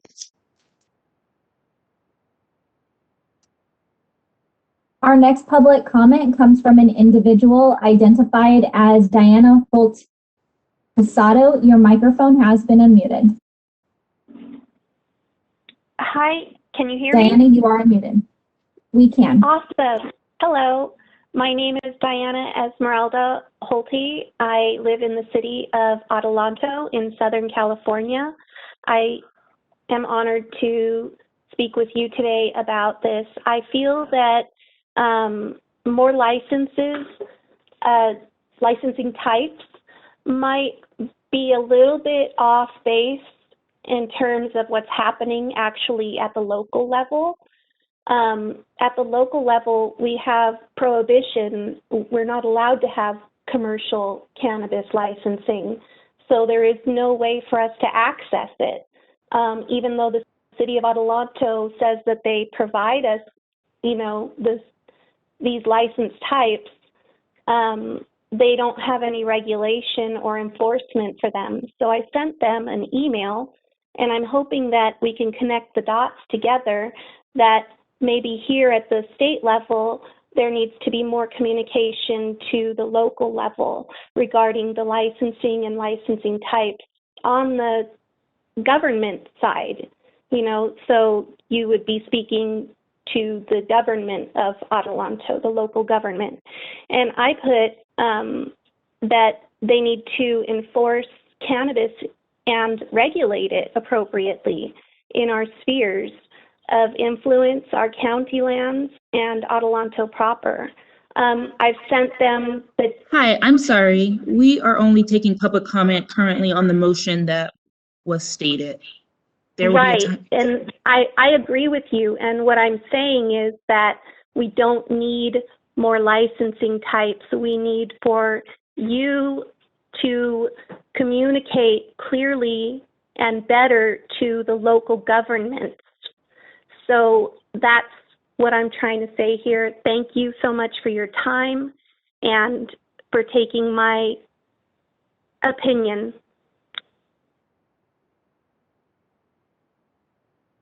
Our next public comment comes from an individual identified as Ross Gordon. Your microphone has been unmuted. Russ Gordon with Humboldt County Growers Alliance. We are and have been strongly supportive of options for direct-to-consumer sales as well as genetic sharing. That said, I have to say I'm a little confused about how we got here. This doesn't seem to be too related to the agenda item in my view, or was it really discussed in public comment? And so it seems to me that if the intent is to move forward on these items, that they could have been agendized and discussed. And that would have been helpful. And I think the other concern I would have is that now, we're talking about doing this as a new license type. And my understanding is the reason the committee made that motion is because that's what the agenda said, not because that's what would make sense as a policy proposal if we were just here talking about what policy would make sense. And I think the last commenter would basically agree that to create a new license type for this probably doesn't make a whole lot of sense. I think maybe restrictions on scale, but a new license type, I don't know. And it's just a little concerning to me that the policy recommendations are being made for a procedural reason to try to stay within an agenda, which is not really what we started discussing here, rather than policy recommendations being made because there's a process to have a discussion about it. And I really appreciate, because these are important items and I think they need to be discussed. It's just, I wonder a little bit what this process is. So I think we would probably reiterate our initial request, which is really, as I think we've all seen here today, these are really complicated issues. It would be great to have a really involved stakeholder discussion-based process to talk them through and come up with policy that we all like because it's good policy and not because, we had to make a decision in an hour here today. Thank you. Our next public comment comes from an individual identified as Thomas Mulder. Your microphone has been unmuted. Hello, Thomas Mulder. I just want to clarify you can hear me? We can. Okay. First off, I'm going to thank Ross Gordon for flagging me to listen to this because, it's an interesting topic to come up, motion on the table with what I saw on the agenda. I support consumer-based sales. I support genetics, but I think maybe within your motion, maybe amend it, not only legacy farmers, but have a cap size that cultivators can share genetics. It would be great, like the old days, if a fellow farmer lost a crop for whatever reason, deer or bad disease or something like that, you could just gift them. It's not about making the money off the plants, but if you have extra plants, being able just to share it with another cultivator, but legally, not having to find some workaround or something like that. And that's what I think regulators have lost a lot of it. A lot of it is about helping people within the community and making sure people are thriving because it makes for a more prosperous community. It's not all about the dollars and cents. So please, with your motion on the table, think a way to allow cultivators to share genetics without having to get another license type. Thank you for the opportunity to speak. Our next public comment comes from an individual identified as Holly Carter. Your microphone has been unmuted. Hello, and thank you for the opportunity to speak on this proposal. I also feel a little confused and appreciate the direction of the conversation and appreciate attempting to make a recommendation at this vital time when we're looking at, some restructuring and potential. especially in regards to the nursery proposal, I also have concerns that creating an additional license rather than additional allowance within license types will create more confusion and more restriction rather than more allowance. If we want to look at a new license type, perhaps we could look at something that allows for light deprivation and outdoor license or outdoor cultivation to exist at the same time, which would reduce the requirements for a number of additional and onerous licenses to be acquired, rather than stacking more types on top of that. We have seen the regulators have told me that this allowance for nurseries or for genetics to move out of anything but nurseries is not actually statutory, so it is a regulation. It doesn't need statutory fix, it needs regulatory fix. I think it could be simpler than that. I appreciate the direction wholeheartedly. Just have some concerns about trying to smash it into a new framework. And definitely want to also support consumer direct sales. Starting somewhere with that feels better than not starting somewhere, but I defer to people who are more knowledgeable and more been watching that field a little bit more. So thank you for your time.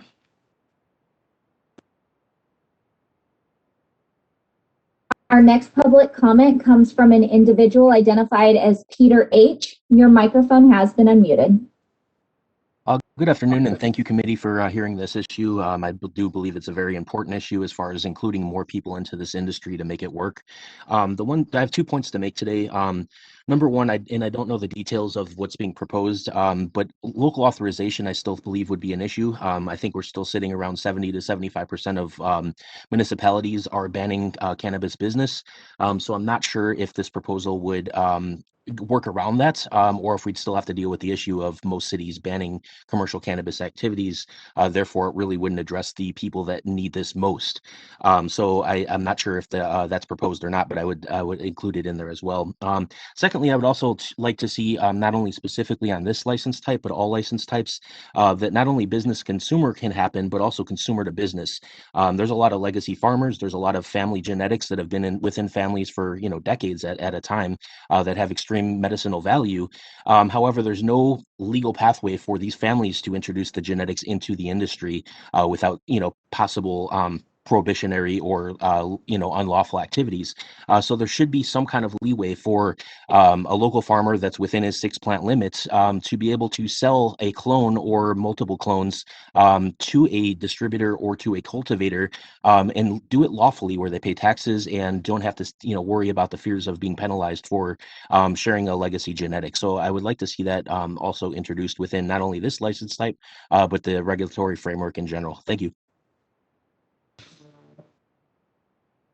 Our next public comment comes from an individual identified as Wade Laughter. Your microphone has been unmuted.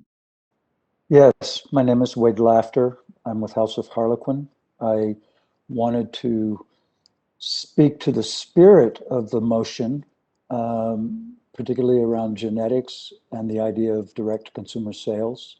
But I would point to the observation that it seems a bit off topic for the agenda item, and would speak in support of the idea of creating some sort of a opportunity for more folks to get involved in this discussion, because you can see as it is unfolded in the public comment, there's all kinds of different flavors going on here.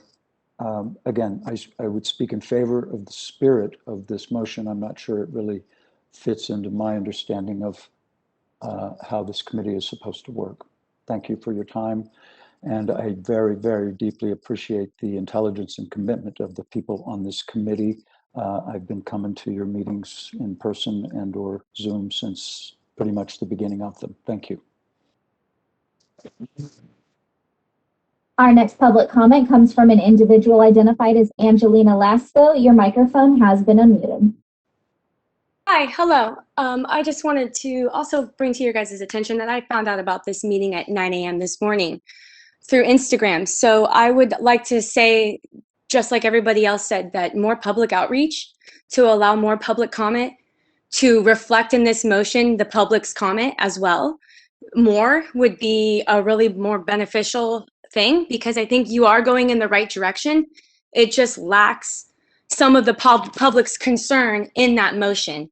And something that I kind of brought up and thought of was, how do already license holders that maybe hold a cottage license type or something similar that's 2,000 square feet or less switch over to this license type to participate in this if they seem that they want to do this? So I think there are a lot of other avenues that are not being considered that should be brought up before you make a motion to the authorities. But I also think that creating another license type seems a little excessive, that possibly just with the license types that you already have, having a cap on square footage and seeing, you know, if you have a certain square footage and you hold this license type, you can participate in the Farm Direct program.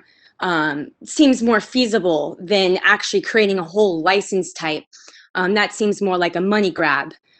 So I just think that that's a fine line that, you know, you should consider. And, you know, we want to protect the consumer, but we also want to protect the farmer.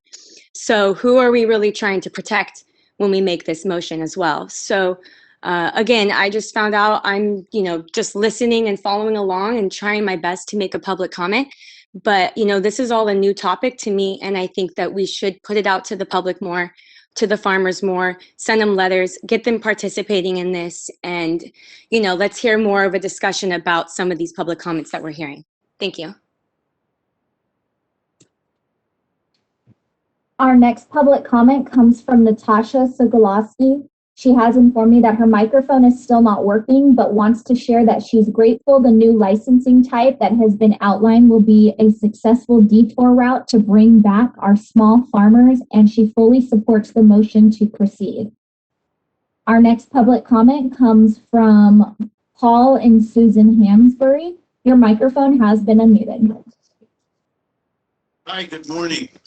Once again, I want to mention that we were talking about a micro business here. You talk about that in the motion that cultivators and manufacturers would be able to go to a farmer's market. In the proposal that we put together, it is a true micro business. You have retail for delivery and events only. A farmer's market is an event. You also would have the ability to be a distributor. It's not tied exactly to the home kitchen thing, in that you would be able to be a distributor and take your products to the dispensary of choice that you would be able that you would have a relationship with. So you would have retail for delivery and events only. You would have distribution so that you could sell directly to the dispensary of your choice and the relationship you have with it. The contiguous is for the cottage only. The cottage micro business is limited by scale and therefore given advantage because the scale and the minimized risk of that scale. So the big boys wouldn't have those advantages with the different accessory licenses that we propose. The motion puts a differentiation between cultivation and manufacturing, where we stated before that have the ability to make a value-added product is paramount to this, so that they can, you know, eke out a living with the reduced cost to the cultivator, so they can get in and play the game without having to pay other people to do it for them. So this small-scale mom-and-pop cottage microbusiness would be for the small-scale people only. Thank you again, Jeff Farrell, for bringing that up before it got too late. So I would, the retail, the distribution, the contiguous aspect of it, using an accessory license, just as if you were had a driver's license and you wanted to become a chauffeur, there would be an accessory in addition to that license. And that would address different local land use issues where they wouldn't allow manufacturing specifically on an ag property if that's what your local planning and building department chose to do. the proposal for the cottage microbusiness that we're putting together would allow the ordinance to be developed by the local agency. We've realized 75% of the local agencies have a prohibition, but for those that do, and for those that will, that this would be open up their arms and untie their hands so that they would be able to create a license for their local constituency, these legacy farmers where they are so robust, and to help them. Thank you very much. I can't support it as drawn because it's not a micro business, but I do in spirit appreciate the motion. Thank you. Our next public comment comes from an individual identified as Sam De La Paz. Your microphone has been unmuted. Sam De La Paz, you are unmuted. Our next public comment comes from an individual identified as Mike Gordon. Your microphone has been unmuted.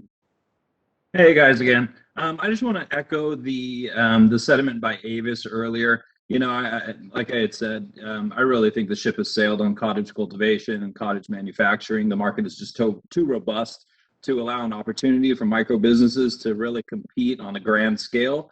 If for some reason this is passed and it gives an opportunity to smaller cultivators and manufacturers to compete, the only way that it will survive is through direct to consumer sales. So I definitely would support that 100%. Also, you know, back to my original kind of comment, I think it's more important at this point to clarify the role between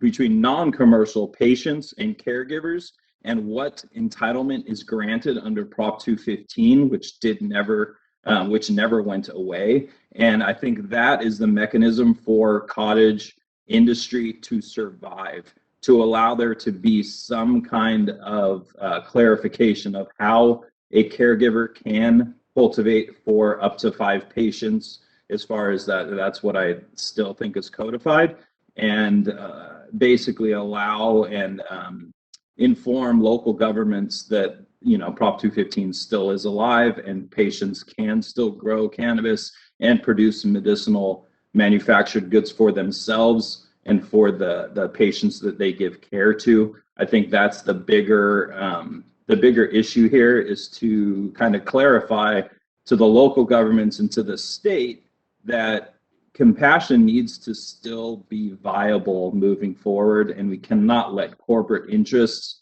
totally dissuade and get rid of the fact that, you know, this whole industry was based on compassion, and now corporatization is taking it over. Thank you very much. I'm done. Our next public comment, I'm going to go to Sam De La Paz. Once again, your microphone has been unmuted. Yes, hello, this is Sam De La Paz. Thank you so much. I was having some mic audio issues. But I would just like to say, I mean, I appreciate the sentiment and the direction of this motion. But as with most of the items on this agenda, I really believe that they require more robust stakeholder participation and more than a 10-day public comment period. That would be my main point to make around this item. I think that it's very important for us to think about these legacy genetics and our legacy cultivators, and I appreciate the direction that all this is happening. I just want to make sure that we have the proper stakeholder voices at the table, and that would be my comment. Thank you so much.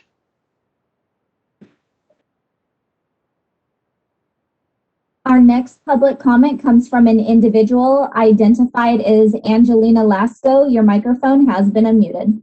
Hi, I just wanted to add that I feel like this motion also doesn't really address what we were talking about before earlier in the meeting, the making of goods in a home. I know that talked about farmer direct sales and, you know, the other aspect of selling the clones and the genetics, but it doesn't really talk about the goods. So I want to make sure that that aspect doesn't get left out in the motion if the motion does go through today. Thank you. Our next public comment comes from a hand raise. Oliver Bates, your microphone has been unmuted. Hello, board. Thank you again. And just wanted to definitely support any motions made here that favor our legacy producing regions. And just also wanted to comment around urgency of any decisions made in these rooms and the kicking around of the ball. At this point, 4 years deep, I only represent 60 farmers on the coast of Big Sur. Monterey County was actually banned it, but then was ordered by the Coastal Commission under mandate to preserve our culture and our heritage and the people of Big Sur. But we've been met with a wall of 130 giant businesses in Salinas. Either which way, our people are really suffering at this point. Tens of millions of dollars lost in our local communities. Now, this didn't go to corporations out of state. This went directly into our communities. And at this point, 100% of the Big Sur Farmers Association's membership is affected by flood and fires, especially between the Sobranes, the Dolan, and the Carmel fires. Roasted all of our membership, and we end up in this breaking point where we have a very unique situation in Big Sur. It's the playground of the eclectic, and since COVID has knocked out most of the tourist industry, which was 98% of the business legally, our land values have doubled in the last year. And many folks are definitely considering selling out to residential development if they can't get this cottage type licensing. Our entire ordinance and program is built around 10,000 square feet or under in micro businesses. And our county refers directly to you guys, or I'm sorry, not you guys, but you understand, the Bureau of Cannabis Control, the licensing authorities, to what kind of rules they can offer their people. And I just want to express urgency. I got 30 seconds. I'd like to speak of Santa Cruz and my dear friend Pat Mela that had the Santa Cruz green trade. 30 seconds. Okay, there's a estimated 4,800 cottage farmers there. 1,200 stepped out to get licensed. It all dissolved this year. Only 3 got a license. And they refer to the state licensing authority. Thank you very much.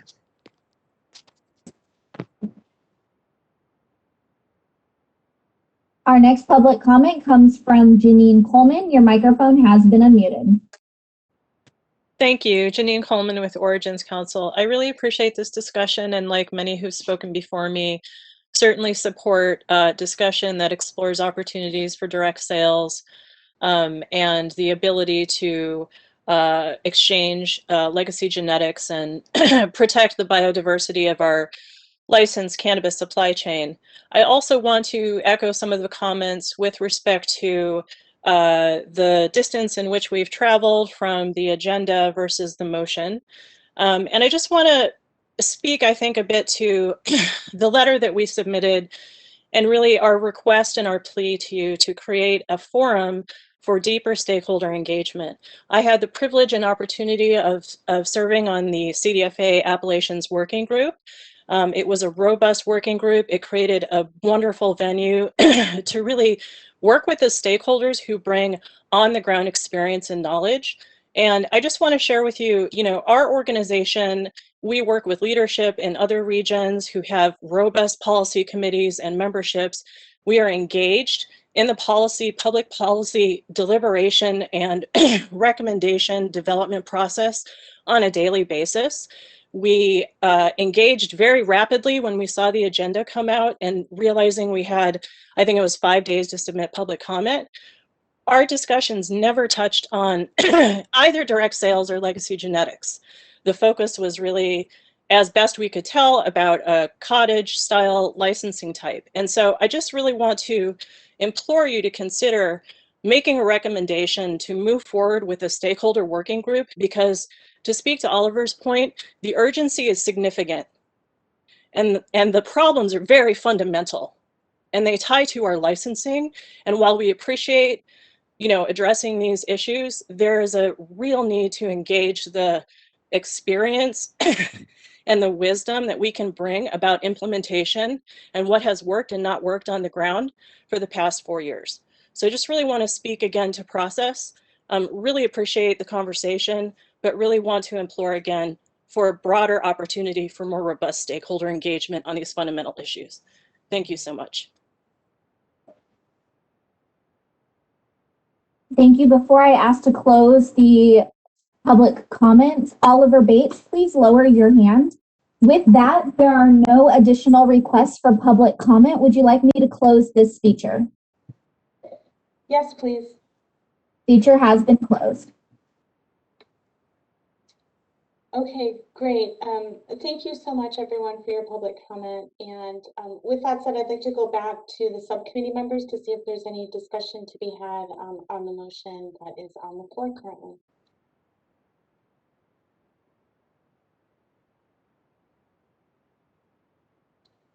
Because this save us. I can't find the hand raising motion. I apologize for missing a lot of the conversation. Lost internet. I want to make a couple of comments, and also if we can get the motion reread. But I do want to mention that we started off this conversation, and the topic was micro businesses, and now we're pretty far away from that. Just to kind of put it out there, right now with all the license types available, there are 4 types for cottage grows. There are 17 different licenses for different categories of cultivation. And when you go through all licenses in one form or another, there are 29 various licenses up and down the full supply chain. And again, what is the intent of all this? Do we really need an additional category? And as much as it addresses, call it the immediate needs, and as much as we're considering the first-hand consequences, are we really considering second and third-hand consequences? And what are we, yeah, can we have the motion reread, please?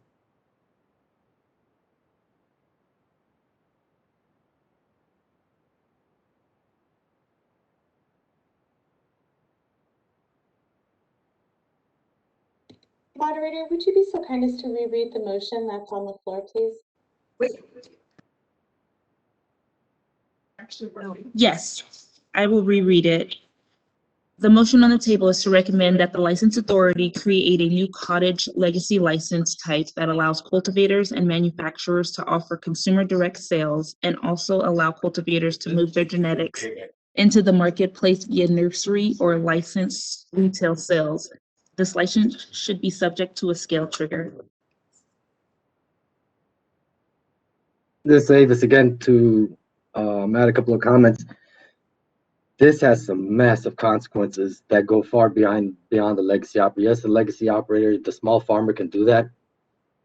I can promise you almost every single corporate entity is going to be able to work around this regulation if this actually gets realized. I understand attaching a scale to it, but again, that even that has its workarounds. And unless you go into this identifying the scale, you leave everything up for conversation and discussion and interpretation. And like I said earlier in the conversation today, regulations don't favor the small guy. Regulations favor those that can comply with them, those that can find workarounds them. It's regulations that have put the legacy operators and the small farmers in the situation that they're in, where they're not able to comply, and now they're forced into trying to find workarounds with what's in place. To add additional layers to that, you're cannibalizing. This is more of a poison pill for the legacy operator than it is a benefit to them. And like I said, if we're talking about free market and allowing for free market, the more regulations you have, the less of a free market you're going to have.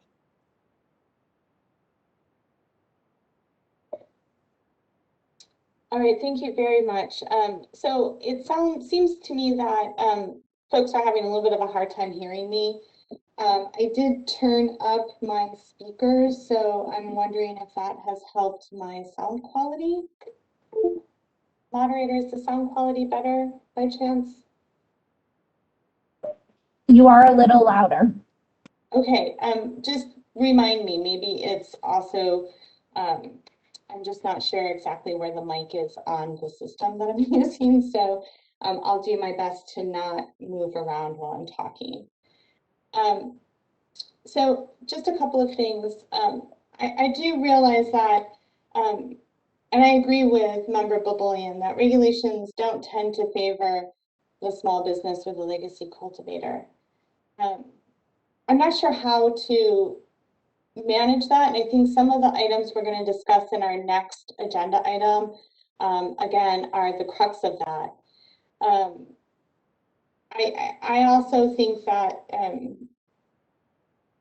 what we've seen in the past is recommendations come forward from the subcommittees and the CAC, and sometimes they're adopted in whole, and sometimes they're adopted in segments and sections. And so I don't necessarily share the concern that bringing forward a recommendation for a cottage legacy license type, A, has to be a micro business model, or B, has to be exactly what we might envision it, and C, that such a recommendation ties the hands of the regulators to only allow for, say, consumer direct sales and or genetics to move into the supply chain from a licensed cultivator under the term cottage legacy license type. It's really more so, I believe, an expression and reflection of what we're hearing as subcommittee and committee members from the public that are, really the foundation of their needs. So I don't share the same concerns necessarily. I do agree also with Member Baboulian that it's pretty gosh darn hard to create a license type that's supposed to benefit small businesses or legacy cultivators that can't be taken advantage of and worked around and into by larger corporations. But I do not think that that risk warrants not trying to help small businesses and legacy operators. So I'm going to pause and pass the floor over to Vice Chair Heidelbach, who has turned her camera on. So I'm pretty sure you have a comment at this point. The floor is yours. Thank you. I was trying to raise my hand. It's ignoring me. Is there a way that we can do this without creating a separate license type? Is there a way that we can we formulate or come up with some kind of language that allows us to essentially insert this into the existing? And I realize that there's a lot to unpack here and we're not addressing all of the needs. I know a caller brought up the kitchens. I know we've gone down this road multiple times. And the regulators, and correct me if I'm wrong, they don't have the appetite to do that. I do think that, and my concerns earlier were, if we create a separate license type, now as a cultivator or a small farmer, I have to choose which path I'm going to go down, whether I'm going to participate in, the larger commercial market that wants to eat me anyways, or if, I want to sell directly to consumers. So without creating a separate license type, is there any way that we could do this by inserting language that allows folks to sell products directly to consumers? Well, and just to respond to that quickly, I want to be absolutely clear that we aren't creating a license type. We're making a recommendation that there's a cottage/legacy license type that allows for these various activities, and that it have some scale triggers. Now, it's a recommendation, and it does not require nor bind the hands of the licensing authority to allow for these activities based on a new license type, right? It's an expression that cottage and legacy operators need these activities. So I don't, we as a subcommittee and the full CAC don't have the ability to create a license type. But within the scope of this agenda item, I think we absolutely have the ability to make a recommendation that cottage and legacy license types should be able to conduct these activities, right? And the licensing authority can work, they'll look at these, this recommendation. They often, I think, look to the report. I think they often look at the meeting minutes and listen to these conversations to extrapolate the information from the public to try to do their best to reduce barriers to entry and move sensible policy forward. So I'm less inclined to feel like our statement is binding anyone to a specific license type. and more so feel that our statement or the recommendation that's on the floor really emphasizes the need for cottage slash legacy license type operators to be able to conduct the activities that we have brought forward in this agenda item. So I'm not feeling ready to make an amendment to the motion. I'll turn it back over to the subcommittee members to see if there are any additional comments. Sure, I had one more comment, and I guess this comment is a little more general than it is specific to this recommendation, but it does apply to this recommendation.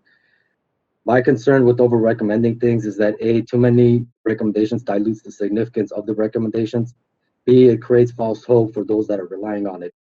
With regulations and departments and all of this, the best and most that anyone can do is give people the freedom and the opportunity to fail or succeed on their own. You start trying to legislate any specific outcome, you start taking away that opportunity from the people and the freedom. So that's why I keep going back to less regulations, less recommendations, authorize the general activity, but let people's ideas and minds and business acumen take over. So again, this is probably more of a general comment than specific to this recommendation, but I think it does apply to this also. Thank you for that, Member Babolian. Any additional comments from committee members?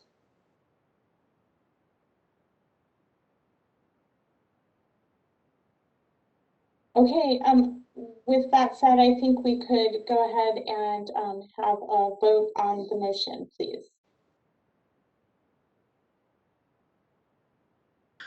Okay, I'm going to read the motion again, and then we'll do roll call.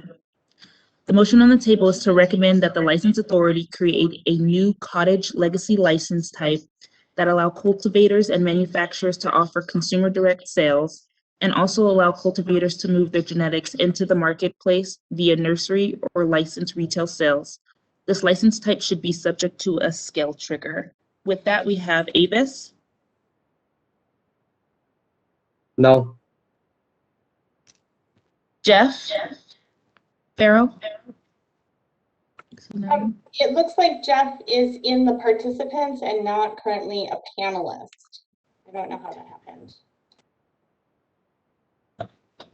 Okay. There we go. Now I'm unmuted. Thank you. I don't know how I got there either. I'm having technical difficulties. So. Jeff Farrell? Aye. Okay. Kristen Heidelbach? Nay. Kristen Nevedal? Aye.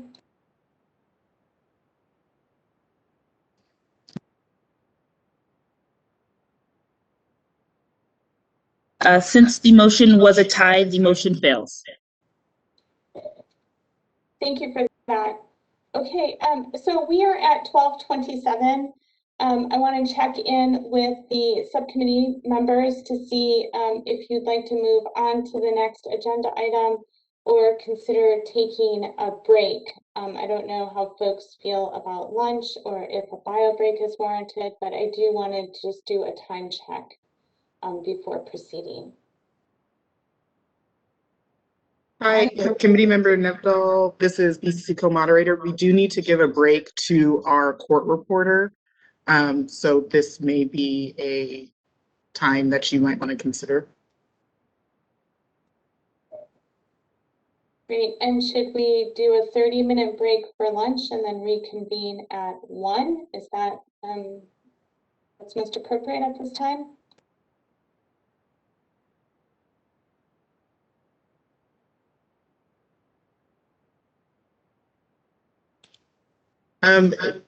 We might need to do like a 45. Very well then, let's go ahead and reconvene at 1:15. We'll call a break for lunch and then reconvene at 1:15.